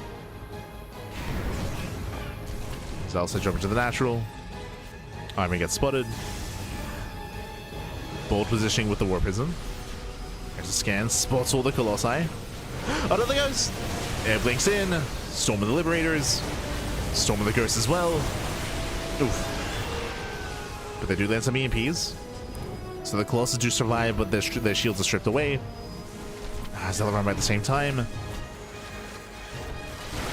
Liberators are on their own. And we just committed. Yeah, we just committed. Massive storm on the Liberators. Lives go down. We're down to 3 Vikings. Down to 2. Down to 1. 1 Viking left. Down to 0. 0 Vikings remaining. Again, the Bio Army was distracted.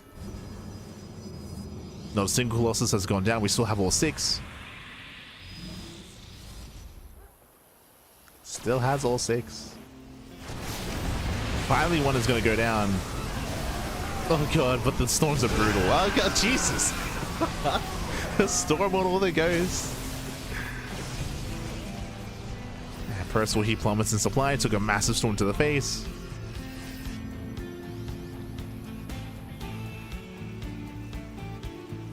And Classic can just back off and rebuild and remax. And again, he's retained the Colossus. He's down to 4, which is still a high number.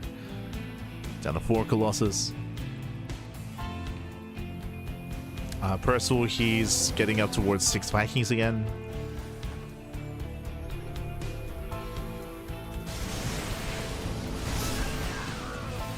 Ghosts are exposed. Losing 1.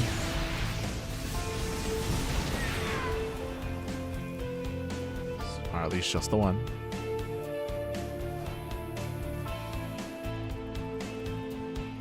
Here we have 2 War Prisms. Let's go. Okay. Army blinks in and gets one of the Liberators. Again, the army's out of position for Percival. Tries to step forward into the 4 Colossus. And finally, they're going down. Vikings, they trade well, getting 2 Colossi, 2 left. Down to 2, down to 1. Down to 0. Oh, barely 1. There we go. But where's the support? So sure, the Vikings, they finally did their job, but now there's barely anything on the ground. We are down to 2 Ghosts, down to 4 Marauders. Army gets on top of the ramp. Second Prism has arrived. And Classic has done it. Classic, he has done it. He has broken Percival. As he does push in towards the main, catching reinforcements. Zealots they peel off into the 3rd, into the natural, and up the ramp. Oof. So barely do snipe those Liberators. And even if Percival defends the main base, he's already losing so much. 29 dead SCVs. 29 SCV kills. Warpins, they continue. Again, unfortunately, Percival, he just wasn't aware of the composition. He wasn't exactly aware of how High Templar heavy it was or Colossus heavy it was. So Percival, he just had a subpar army. He was also distracted, pulled apart. The MVPs were the Zealot run by here at the 4th base, if you recall. Sorry, the 5th base. When they distracted the main Bio army. If you remember, that was the moment where Classic reset the Viking count. When he killed all 6 Vikings and the Liberators as well. Doubles back and he still has 6 Colossus. Speaking of, making 3 at a time. We're going back. Going back with all the Colossi. We have 8 High Templar. It's a lot of storms. First of all, he has to commit. The storms aren't ready. Storms aren't ready. First of all, he may just kill this expansion. He should. Oh. Nice pick up. Yeah, nice pick up. Catching out 14 probes. That one Liberator does pop off.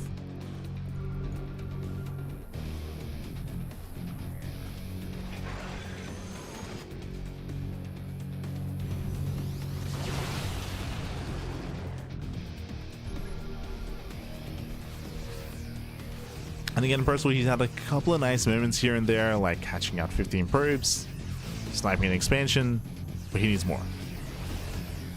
Does need more here.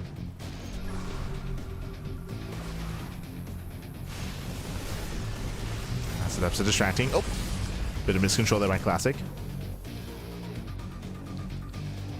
As Classic, he just ignores the main army and instead of going for the counterattack, he does spot the planetary. The planetary is on its own. Percival out of position, and these bases should just topple over. Here come the mass repairs. Likewise, we do have storms available. Doesn't even need the storm. Oh. Does have them back at home. Oh no! Bit of a mess rally here, and one High Templar gets sniped. Yeah, losing a Templar. A little bit of mismovement, I should say. Or just rough army pathing. Stalkers, they go for the die. They do take down one of the Liberators. There's one left. Ooh, it just barely goes down. And again, a very messy fight here by Classic, but he can afford it, right? He can afford to be messy. You know what, Percival does get one of the expansions. Gets two of the expansions, actually. Okay. Nice counterattack out of Percival. Killing 20 probes and 2 bases. Can Classic still afford this? Yes, but it's still not ideal.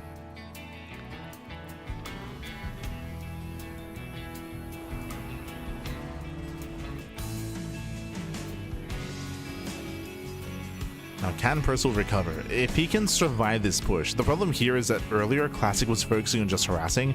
Now he's moving in. Like, now this is his army. I can focus on the fight. Ghosts are getting caught out. Yeah, losing 5 ghosts immediately. Oh my god. Yeah, 5 ghosts full. Oof. Yeah, storms are connecting. And now there's no EMP. Remember, the ghosts were the first thing to go down, so now there's no EMP. GG Classic. He will take the series 2-0, advancing on to the grand finals.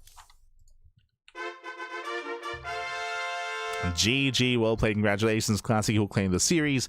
But again, a much closer back and forth, I would say, compared to herO versus Cure. herO versus Cure was a lot more one-sided, a lot more decisive play out of herO.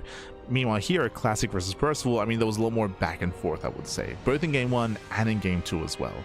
Here in game 2, there were just a couple of key moments where Percival was getting caught out of position and caught off guard, and as we were trying to emphasize, he was just not fully aware of the composition that Classic was building up. That's why he had so few Vikings, and that's why the Colossus was so dominant. Not just that, but also the run-bys. The run-bys, the counterattacks, the double War Prism play out of Classic just ensured that Percival, his attention was elsewhere. Right? It was focusing on defending in one location, whereas the main army would push in the other. So he was being pulled apart. GG, well played.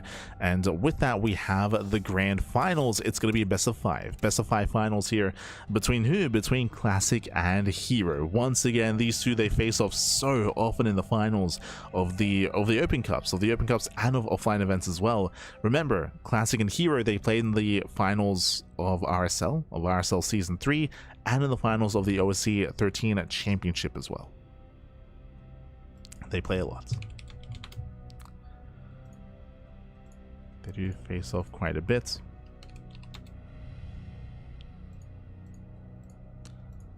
Bam. And here we go. We have our grand finals again. It's going to be that best of 5. And game 1 is going to be on White Rabbit. Historically, I mean, these two do trade. They go back and forth. Very often we have ace matches between these two, but herO does have the edge over Classic. We'll see if that trend will continue here or if Classic can get his revenge. As spawning in the bottom left-hand corner of White Rabbit, we have the South Korean Protoss player, the Red Protoss, representing Virtus Pro. It is Classic. And spawning in the top right-hand corner, we have his opponents. We have the Blue Protoss player, the South Korean Protoss, representing T1. It is herO. Here we go.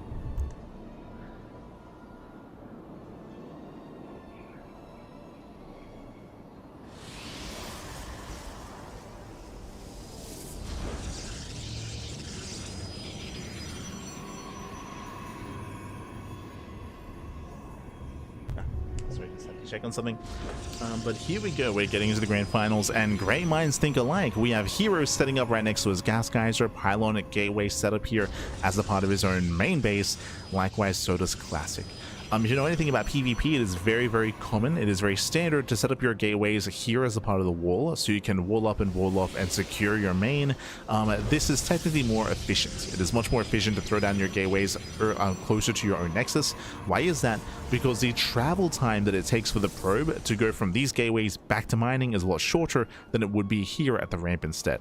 The downside, as you mentioned, is your lack of SimCity, is that adepts can just go straight into your main. Whereas otherwise you'd have a probe in position to pylon block, or to throw down a shield battery.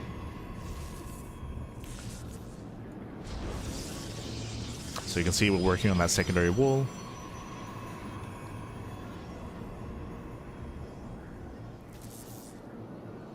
And so far, mirrored builds. Mirrored builds back.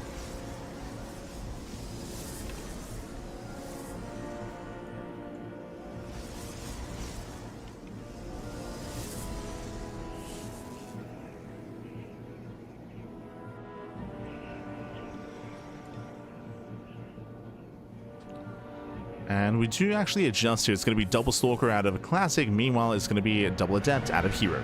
Now, as we mentioned before, because of how open the ramp is, double Adepts can get economic damage, can shade into the main base, and two Adepts they can one-shot probes. Meanwhile, herO is going to double down. herO, he will delay his Nexus in favor of a Stargate into Oracle. So it's going to be Adept and Oracle harass out of herO, so mass harassment out of our Blue Protoss player. Meanwhile, Classic opening up double Stalker in a head-on fight. He will come out on top, but only if he can keep up with the Adepts. As we do have the pylon block. Classic just wants to expand. He's also blocking across the map as well. Did Classic probe scout? He did. Both players did. Oh, and Classic going for a robo before expanding. Okay, very safe play. Classic, he doesn't know what's going on. He's assuming that herO is going for an all-in. We can see he isn't. So a bit of an overreaction out of Classic may force himself into an all-in. herO shades away. Shades away. We have Classic intercepting those Adepts. Or at least trying to. And he does. Yeah, nice catch. Nice catch here. As the first Adept will go down. herO is the first to expand. And as I mentioned before, Classic can turn this into an all-in, and he does. We have a third gateway on the way, so one base all-in out of Classic. Initially, this was meant to be more of a defensive follow-up, but instead, now he's just turning into an aggressive one. herO confirms there's no base, he confirms the robo, he confirms the gateway, he knows. And it's going to be a tough hold for herO. Now, because of the Stargate, herO can make Phoenixes. Phoenixes actually have a pretty good role here when it comes to delaying, when it comes to deterring War Prisms and also lifting up the Immortals. Lifting key units. So he can go Phoenix. Meanwhile, herO is going for his own defensive Robo, for his own defensive Immortals. But he needs time. herO needs time. And here comes Classic. Here comes the one base all in. And has herO been too greedy? So far, the Oracles have not been worth it. The Oracles weren't worth it. The Adepts weren't worth it. Just so much here just is not going to help at all in the defense. And I feel like Classic should just end the game. Like this should just end the game. Classic is moving in, and now can herO bait him into the stasis? Uh oh. Does he see? He does. Wow, he sees, he knows he baits out the stasis. Classic pushing further in. Takes in the battery. At the same time, double Oracle into the main base. Probes will go down. And remember, two Oracles, they can one-shot probes if we line up the shots. If we line them up. Nice force field here. He has to buy time for the Immortal. herO is trying to buy time. May even have to pull the boys. There we go. The boys are being pulled. Immortal's almost out. Down to 3 Stalkers. Oh, down to 1. 1 Stalker left. Barely turning back the army. The Immortal is out. The Oracles... Oh, A move. Yeah, they were an A move. The Oracles did not do enough economic damage. And Classic should kill the natural. There we go. Now we line up the shots. Getting 5 probe kills. Very nice. Ooh, as one of the Oracles barely does not get out. Meanwhile, Classic is expanding. Takes his natural. Kills heroes. And now the turns have tabled. The turns have tabled. It's now going to be up to herO to one base all in. Here he cannot move down this ramp. There are sentries, there are force fields. So here he's stuck in the main.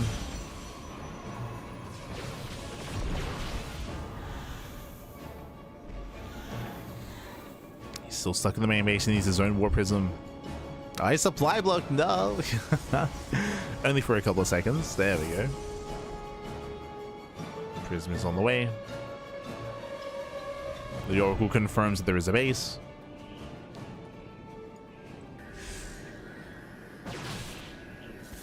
The stasis doesn't go off.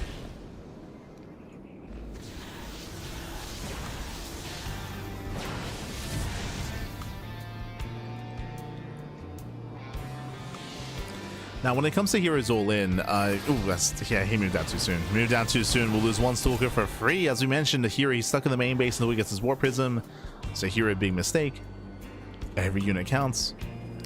Now, what I was going to say is that here he does have the advantage of the immortal count. True. He has a higher immortal count compared to Classic, but Hero's on the timer. As the game goes on, as time goes on, Classic gets further and further ahead. Hero losing the Oracle, miscontrol out of Hero.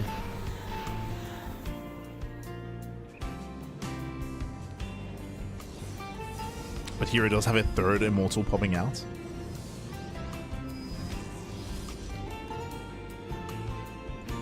And again, technically in a head-on fight, Hero will win.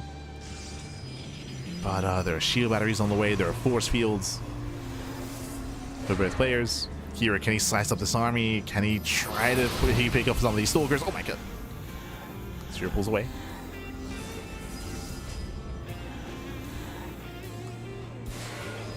Let's pull away in time. Again, the SimCity here can work against Classic. There it is, locks down some of the army. Gets one sentry.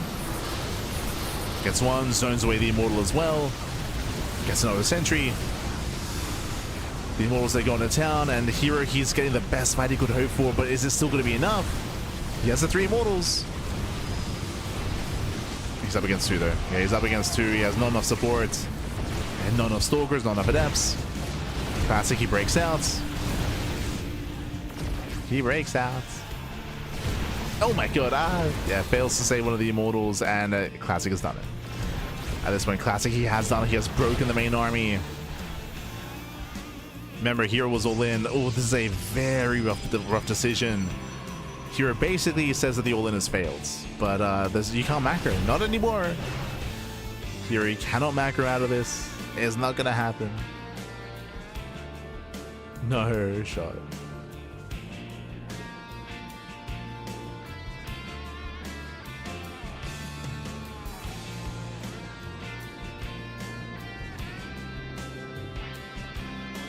Hero's being chased down.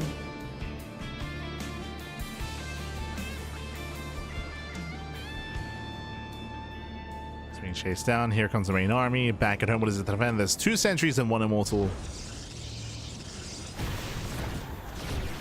Oh, can he get the prism? Gasito. He can. He doesn't care. He's just focusing on the fight. There it is. Prism goes down. The army is stranded. The Immortals, they can attempt to recall. And Classic is just going in for the kill. Takes down the Immortal. Catching out the Adept. But down to 3 sentries and 1 Immortal remaining. Down to 2 sentries. Ah. As the Immortal cannot get away. And Classic is on a GG, gets called. Classic, he takes game 1. He takes the lead in the series. GG.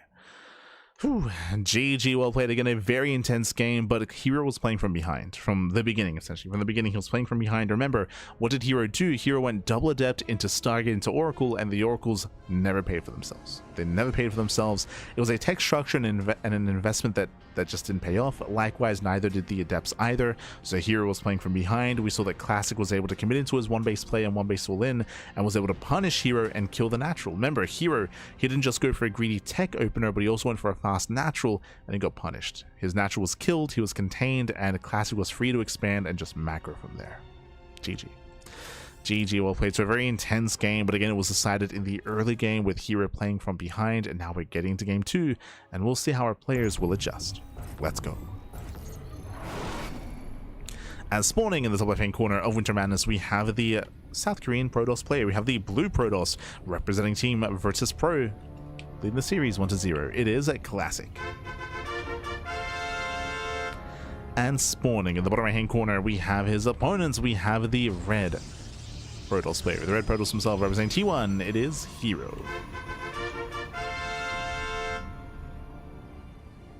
Go.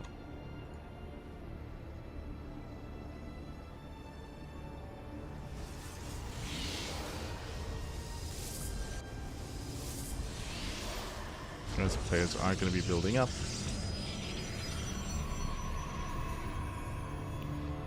And this time we have both players going for their pylons here and their gateways as a part of the ramp. So this time we're not going for this like greedy or hyper efficient opener with the wall off here in the mineral line. Not this time. This time we'll be playing standard.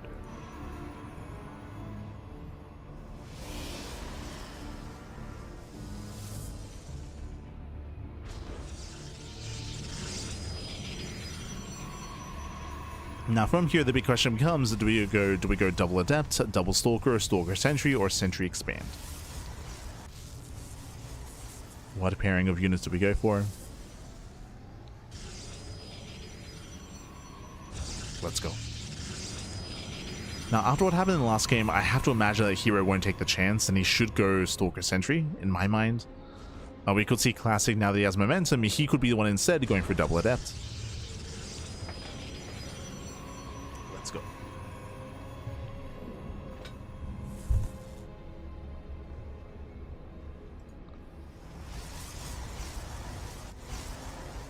Just waiting for the cyber core. At the same time, both players are scouting each other as well. So both players scouting. Both players, they confirm the second pylon. They confirm there's no proxy, no shenanigans. I mean, the answer, it is going to be a double stalker here by herO. Meanwhile, it's going to be a stalker adept out of classic. Okay, so herO does, I mean, they both do shift gears.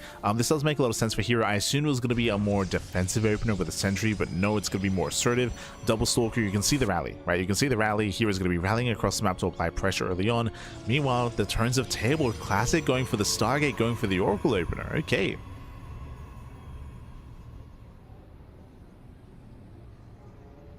It's going for the Oracle.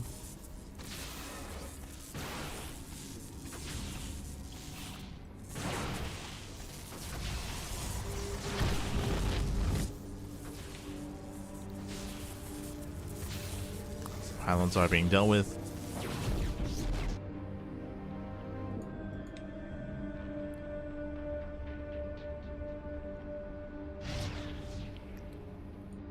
herO is going to be the first to expand.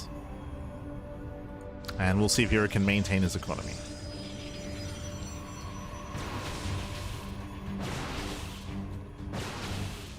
So herO does back in.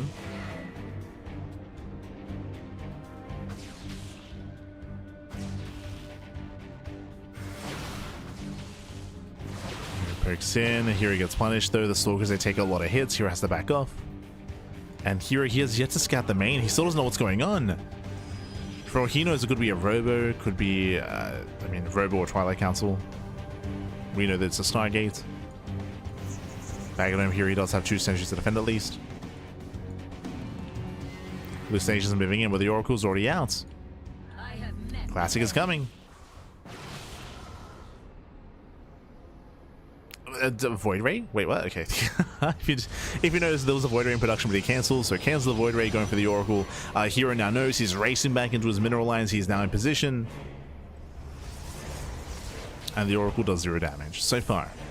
Now, because Classic just got scouted, I don't know if you noticed, but he cancelled. He cancelled the Void Ray, and he cancelled the Oracle as well. Again, he knows that herO is in position, so he doesn't bother to invest. He's now switching gears into Blink Stalkers. So this is similar to last game where herO, he failed to get damage on with his oracles, but if you remember, herO invested into 2 oracles, Classic invests into 1. Not just that, but this oracle is doing some damage, is keeping herO contained. As you can see, herO's units are still stuck in the main base and in the natural mineral lines.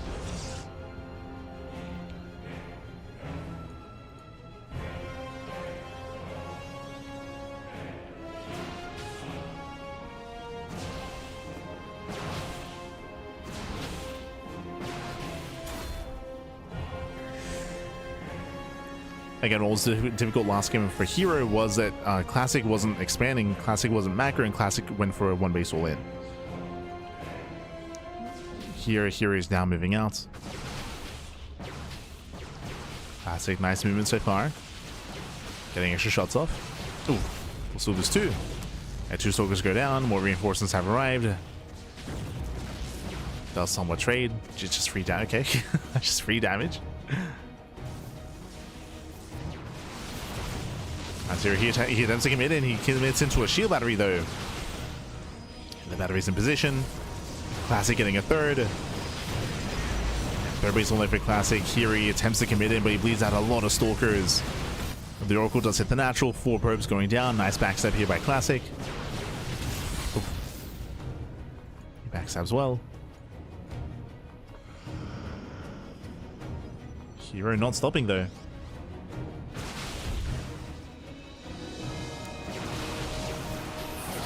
I appreciate the hallucinations. We appreciate. And kites back, getting 7, 8, 9 probes. There's a lot of probes going down at the same time. Here is still bleeding out 4 probes back across the map. Ay. As the dust settles, herO still has the worker lead, true. herO is still up in probes, but herO, his third base is still later.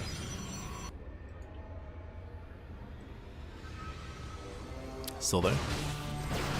herO does have some momentum. Losing one of his Stalkers. So he has to get the hell out of here.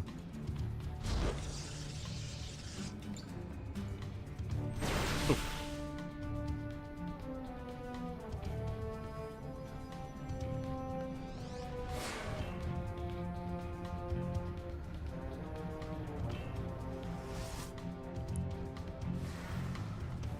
Okay, clutch blink.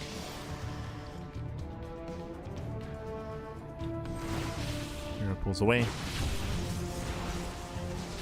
Likewise, Classic causing a distraction, going into the main wrist with the Oracle. And finds even more damage. This one Oracle, remember, it was only one Oracle getting up to, what, 12 kills? 13! 13 probe kills on this one Oracle. Very nice damage. At the same time, Double Dip gets into the natural base of Classic. Nice counter attack here by herO. Catching out 3 probes.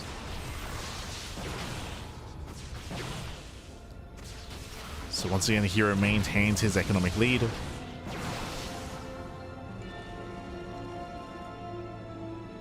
Still does maintain. When it comes to the main armies here, we have a higher Stalker count for Classic. Meanwhile, herO has his 2 Immortals. So it'll be 3. With a higher Immortal count, I have to favor herO when it comes to a head-on fight. Those Immortals, they can do so much in the back line, depending on the engage.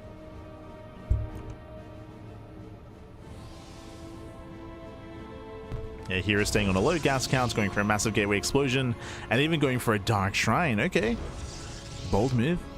Going into DTs. It makes sense specifically because Classic, he has no robo. He has no robo, he has no observers. He has to rely on oracles for detection, which he still has that one oracle alive, by the way. No shot.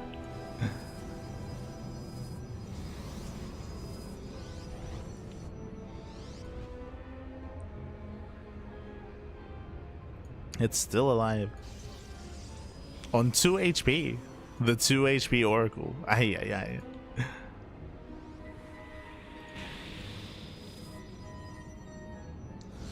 There we go. herO does move out. Moves out. Again, he's got those 3 Immortals. They have to be respected. Classic has to be so careful. He has to be so delicate with how he does engage. Trading with the Zealots. For now, just cleaning up all the Zealots. Getting shots on some of these Stalkers. The Immortals are out of position. They're wasting a lot of shots on Zealots, not on Stalkers. Yeah, rough engage. Rough engage here by herO. Diving on the Immortals, diving on the Prism. Prism goes down, denies the warp in, and now the Immortals are falling one after the other. Down to 1 Immortal. This is a very messy fight for herO, and he's going to lose every single Immortal even. Oh my god. The Immortals go down. Upgrades are in favor of Classic. And again, Immortals, they do amazing trading with Stalkers, but as we were trying to emphasize in that fight, herO, he had 3 Immortals wasting DPS on Zealots. Zealots were doing an amazing job tanking here on the right-hand side. Meanwhile, we saw herO's Stalkers were exposed on the left, and he was bleeding them out. He was bleeding out Stalkers, Immortals wasting their shots. Classics will better engage. At the same time, we have a DT counterattack, and is there any detection? There's one Observer. Yeah, the rover was built as one Observer back at home. Classic, he does keep up, he does defend.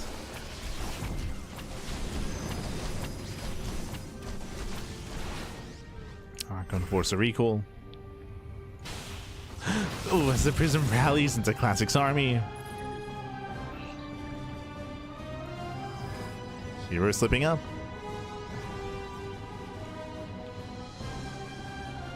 And so far, the DTs were not worth it. Dark Templar wasn't worth it. Prism went down, the main push failed. And that economic lead that herO had for the majority of this game, he's losing it. He's losing that lead. Classic's already on 4 bases. herO just now getting his own. So very late 4th base for herO. And likewise, still no upgrades. That is, I believe, the first forge. The very first forge for herO. So he's just being outscaled. He's just being outscaled. We have a +2 that's almost complete for Classic. It's going to be +2 versus +0 for herO.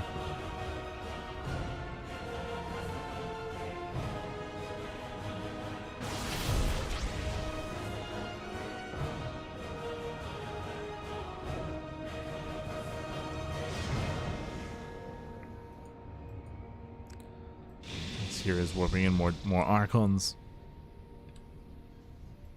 Let's go. It's 2 DTs out on the map. One on the right and one on the left. DTs, they do run into an Observer.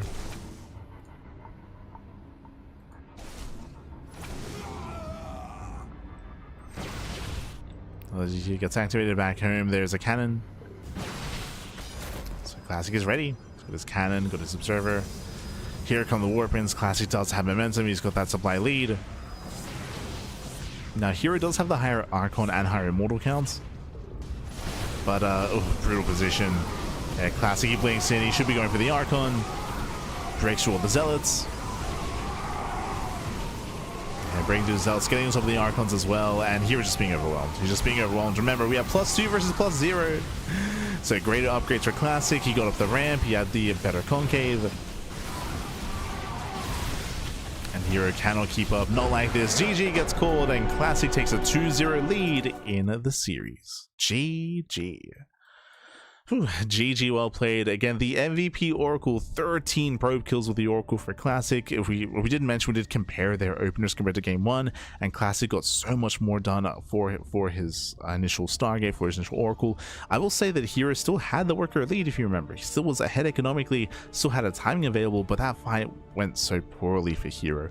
I'm referring to the moment when he pushed on the left-hand side into the triangular third base, when herO had 3 Immortals. As we were trying to emphasize, the Immortals, they just wasted their DPS. Like, they were busy moving and attacking into the Zealots, whereas the Stalkers on the left hand side were getting so much more value trading with the Stalkers of herO. Remember, the upgrades were in favor of Classic at the time with +1, and the Immortals were eventually overwhelmed. GG. GG, well played. Some messy engagements there by herO, and now we're going to be loading into game 3. Going to be loading into, for the first time tonight, Title Citadel. Oh boy. Okay, and so far the early game has been pretty passive. We've seen no proxy robos, even though Classic is insanely fond of proxy robo play. Now that he's up in the series even further, he might just commit again. The temptation might be too good, might be too real. As spawning in the bottom right hand corner of Title Citadel, we have the blue Protoss player. Blue Protoss leading the series 2-0 for Virtus Pro. It is Classic. And spawning in the top left hand corner, we have his opponents. We have the red Protoss himself for T1. It is herO. Here we go. As Classic is up 2-0, and again, we've been praising herO a lot for good reason over the past couple of months. Remember, herO, he beat Classic in the best of 7 finals of RSL Season 3. He also beat Classic in the best of 7 finals of the OSC Season 13 Championship. So here he has had a Classic's number, but if you remember, I did mention that a lot of the time it goes over the ace match. A lot of the time it's still back and forth, but this is not a back and forth. Classic is now 1 game away from claiming the series. Uno más is all he needs. Uno más, papi, uno más. As again, hero's had a bit of a rougher early game, both in game 1 and game 2. As hero sitting up as a part of the ramp, so is Classic. Oh, okay. So Classic is going for a 2-gate opener. Hero is going for a gate cyber expand. A hyper greed out of Hero. He's going for the cyber core. Ay, ay, ay. And Classic will confirm. He will confirm. Now, Classic, upon seeing the cyber core and upon seeing the second pylon, Classic can react with the 1-base all in. Yep, here comes the probe. So second probe moves out. A good reaction. Basically, Hero is cutting a lot of corners. He's being very greedy, and he should not get away with it. This is illegal. This is illegal. The probe does manage to get out. So Classic, he walls in the probe of Hero, which means he will delay the expansion. Here comes the proxy pylon. Here comes the proxy robo. Oh boy. So here he breaks down. Breaks down into the natural. Stargate? Oh, good. He's going for a max variation. Now, Hero, he can make defensive Void Rays, but there's a reason why even Max stopped doing this.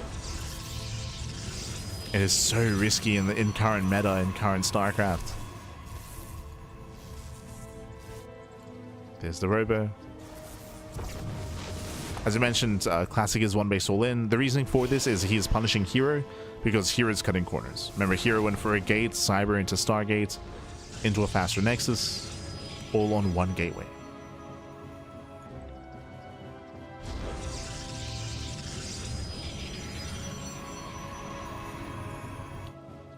As Hero does go Oracle first, it should be Oracle into Void Rays. But even then, it's going to be a really tricky defense here for Hero.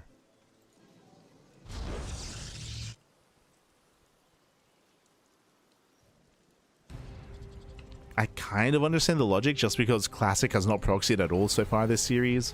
But at the same time, like, you're goading Classic into it here with this build. And Classic is more than happy to just embrace that. You see Classic, he intentionally tried to pull the army away from the pylon. Ooh, trading 1-for-1. So here it does triple the shields at least.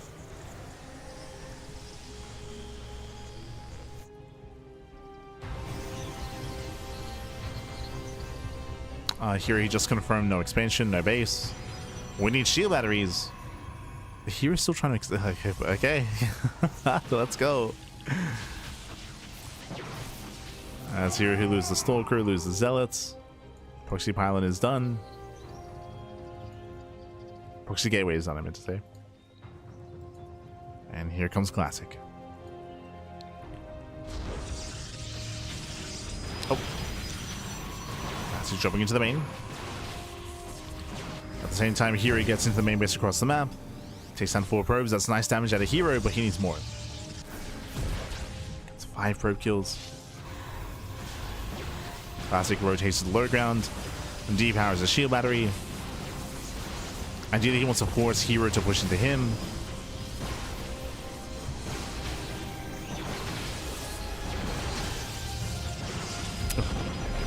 Second pylon goes down. And Classic does step into the main. I save here with a Warpism. And it's just a numbers game at this point. Like, here it just doesn't have enough.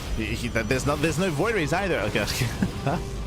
There's nothing to defend. He's down to 3 Stalkers. 3 Stalkers left. And again, this build here was punished. Hero was cutting corners, was being hyper greedy. And he should be punished for this. Boys are being pulled. Hero just trying to buy time for his shield batteries. Batteries are on the way. Technically, Classic can just kill this space and expend himself. True. Technically, Classic doesn't have to push into the main, but I mean, he's already depowered 2 gateways. May as well.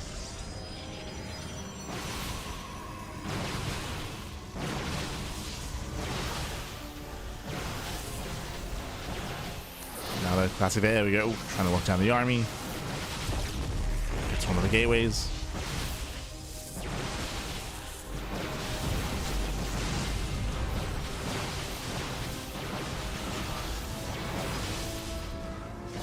Still just trading with the army. Still with good enough blink control or good enough warpers and micro. Classic shouldn't lose any units. Lose one sentry.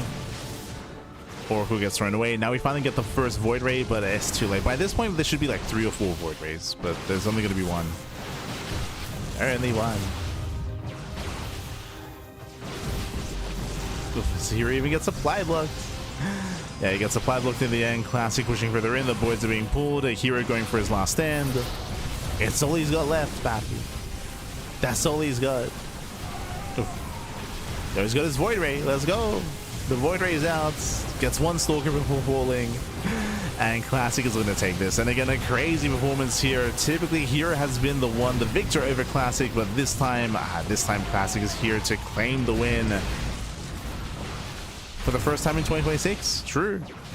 For the first time, as herO cleans everything up with a herO, he's down to 5 probes. There's 5 probes left. Barely an economy. Classic back at home. He's got 22 workers. He has a full 1 base economy. You just warp in Stalkers. Just warp in back at home. Just play it safe. Technically, Classic doesn't have to try to protect his proxy. It hasn't even been scouted. herO doesn't even know. He hasn't even spotted it. No shot as herO. I mean, he's going to try to chrono out his probes. He'd at least save his natural base.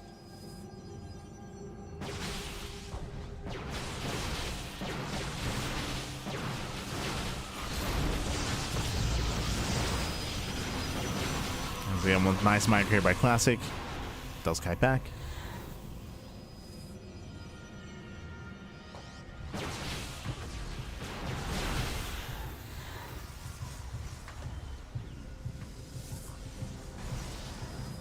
And here he's just relying on mistakes. Like, he's hoping that Classic makes mistakes and that he overextends.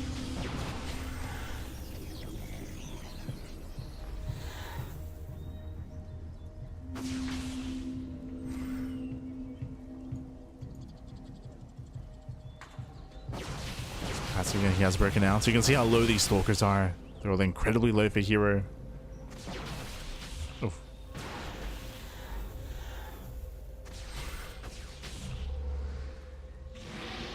And here's just buying time. He's saying, "Chase me, papi, chase me." Yeah, no.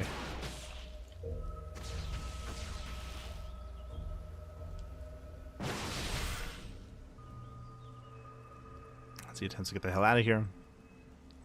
You see Classic come in with the interception. Ooh, herO will lose another Stalker.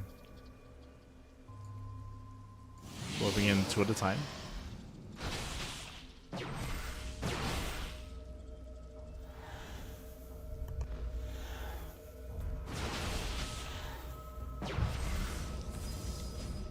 As Classic keeps chasing. Again, we have a 14. We have double the Stalker count. 14 Stalkers against 7. Classic, at this point, we can just commit. Commit, back. Go. I believe Classic is keeping some. No, he is not keeping any supply back at home. Now pushing forward.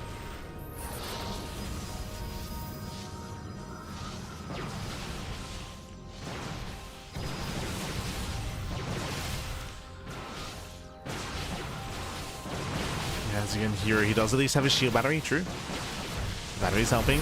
The boys are being pulled. He does have some buffer, some support. He's gonna try to have on those Stalkers. Oh, Prism goes down, but again, even a back and forth trade here, it just does not favor herO.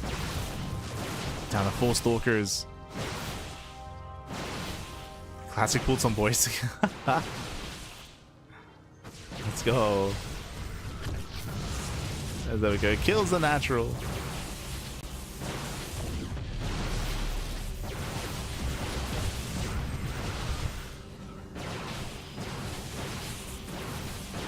Finally, Classic taking his own. And just finally take his own base.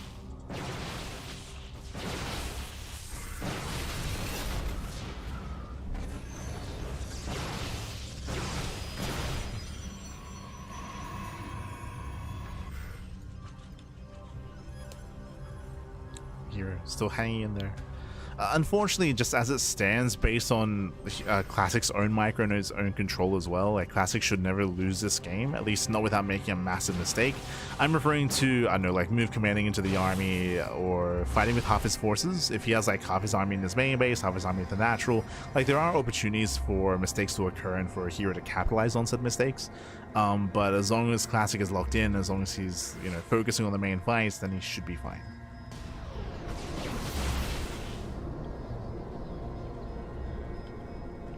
Now, technically, Classic has no blink.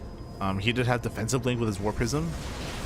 So hero can try to out-control and pick up a couple of units here and there, like the initial sentries. Gets one. One sentry goes down. There's a re-expansion for hero.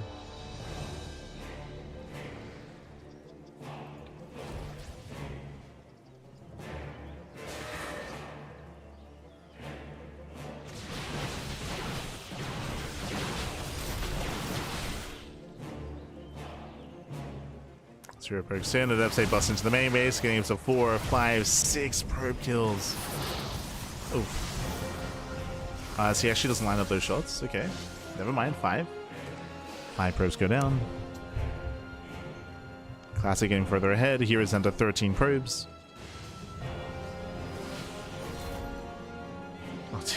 Ah, hero. Killing his own stalker. Oh no, or was he able to catch Classic Scouting Stalker? Yeah. Sorry, I started late, Pat. I'm out of it.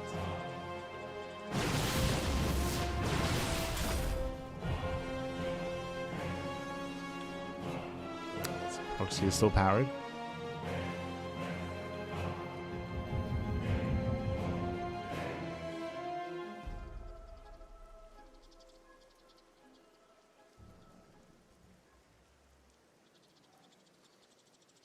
And again, KSL is meant to be Hero's wheelhouse, right? As we mentioned, like Hero, he's won all the big Premier tournaments so far this year. Like he's been popping up. From here, he can blink into the main. He avoids the main fights. Going for the Prism. Ooh. This Prism barely gets away. Oh, that's way too soon.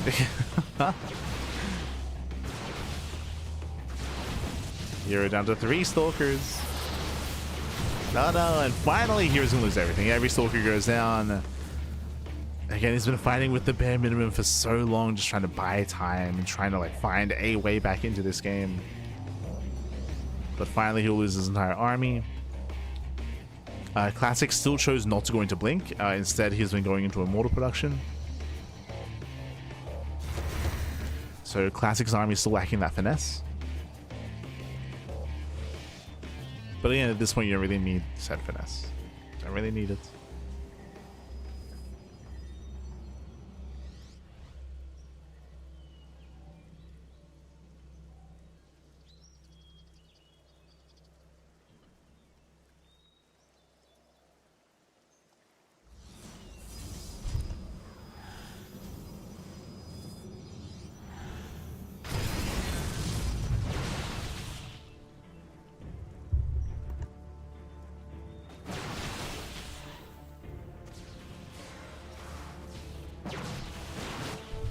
As an upside do drop into the main.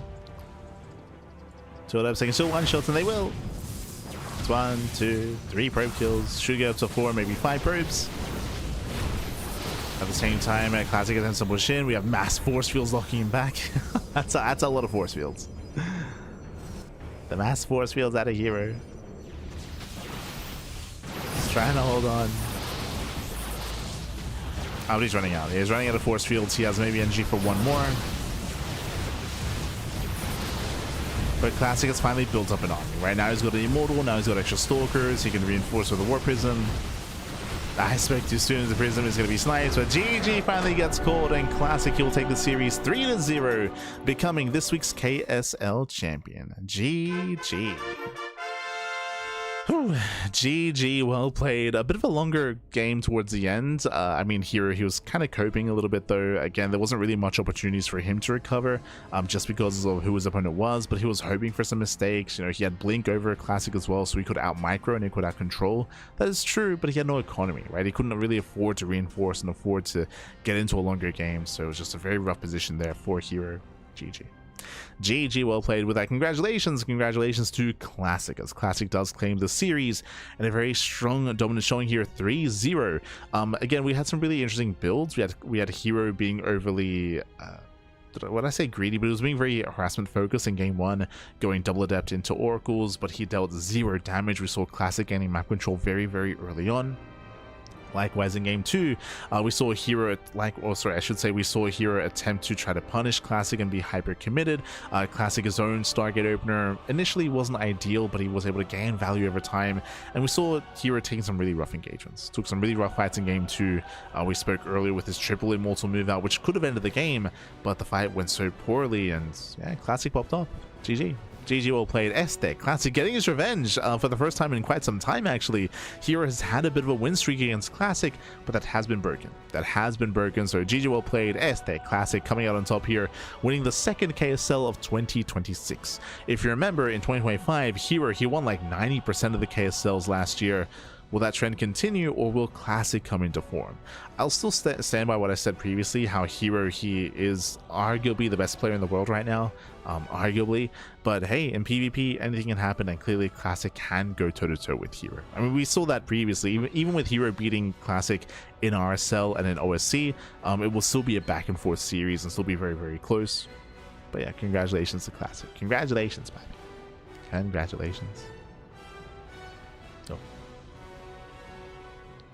herO lost 8 KSLs in total. Yeah, it's very rare to see herO lose a KSL. Very rare. So GG. Whew. But with that, we are going to be wrapping up here for our morning broadcast. I do apologize once again. Our schedule is very lean and very shaky and very unreliable over the past month. It's been a rough 2026. It's been a very rough month so far. We did mention previously that there have been some things happening IRL in regards to my pet bunnies, in regards to hospital visits and veterinary visits and everything. So it's been very inconsistent when it comes to our casting schedule.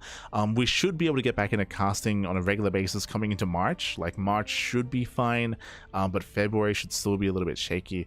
As a bit of an update, I actually did post on Twitter previously, but Chi did have an operation on Thursday, and she's recovering well, but there's a very high chance that this will not be the last operation for Chi. So yeah, most likely another operation, like maybe like a month from now. I do have to kind of like consult with the specialist regarding like what to do moving forward, and how much time we have, and you know, I would imagine that ideally we want Chi to recover and rest from the first operation, then go into another. So yeah, it's been very intense here, and that's also why that we didn't cast Home Story Cup. We did not cast Home Story Cup this weekend, as I've not been available. Been monitoring and looking after my pet bunnies, looking after them, and again, hopefully coming into March should be able to get back into regular casting. But yeah, it's been a rough year. But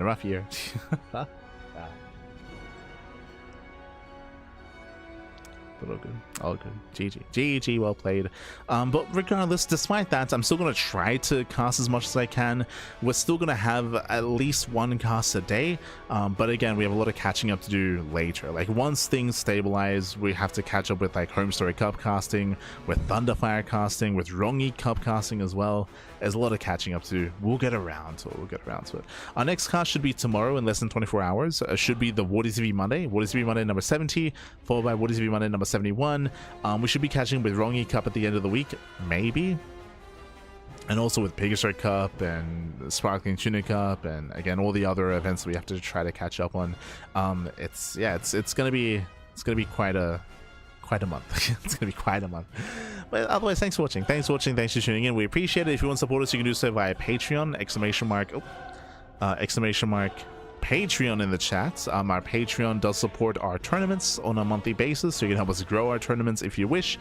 You can help us grow Tuna Cup, SDO, and MSO as well, all done via Patreon. I do apologize just because again, in January I think we covered like one Tuna Cup, I think, like, again, just because of all the vet visits and hospital visits and everything that's been happening. Like, it's just we just haven't had the time to commit into Tuna Cups, but they should be coming back, coming into February and coming into March. Should be coming back. We'll find the time for it.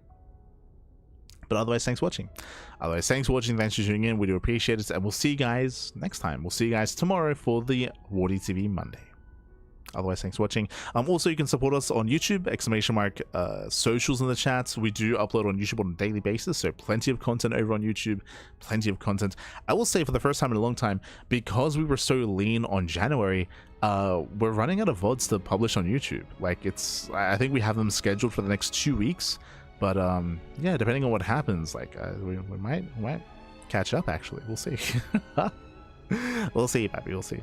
But otherwise, thanks for watching, and we'll see you guys next time. Ciao, baby, ciao. See you next time. Hasta luego. Hasta luego.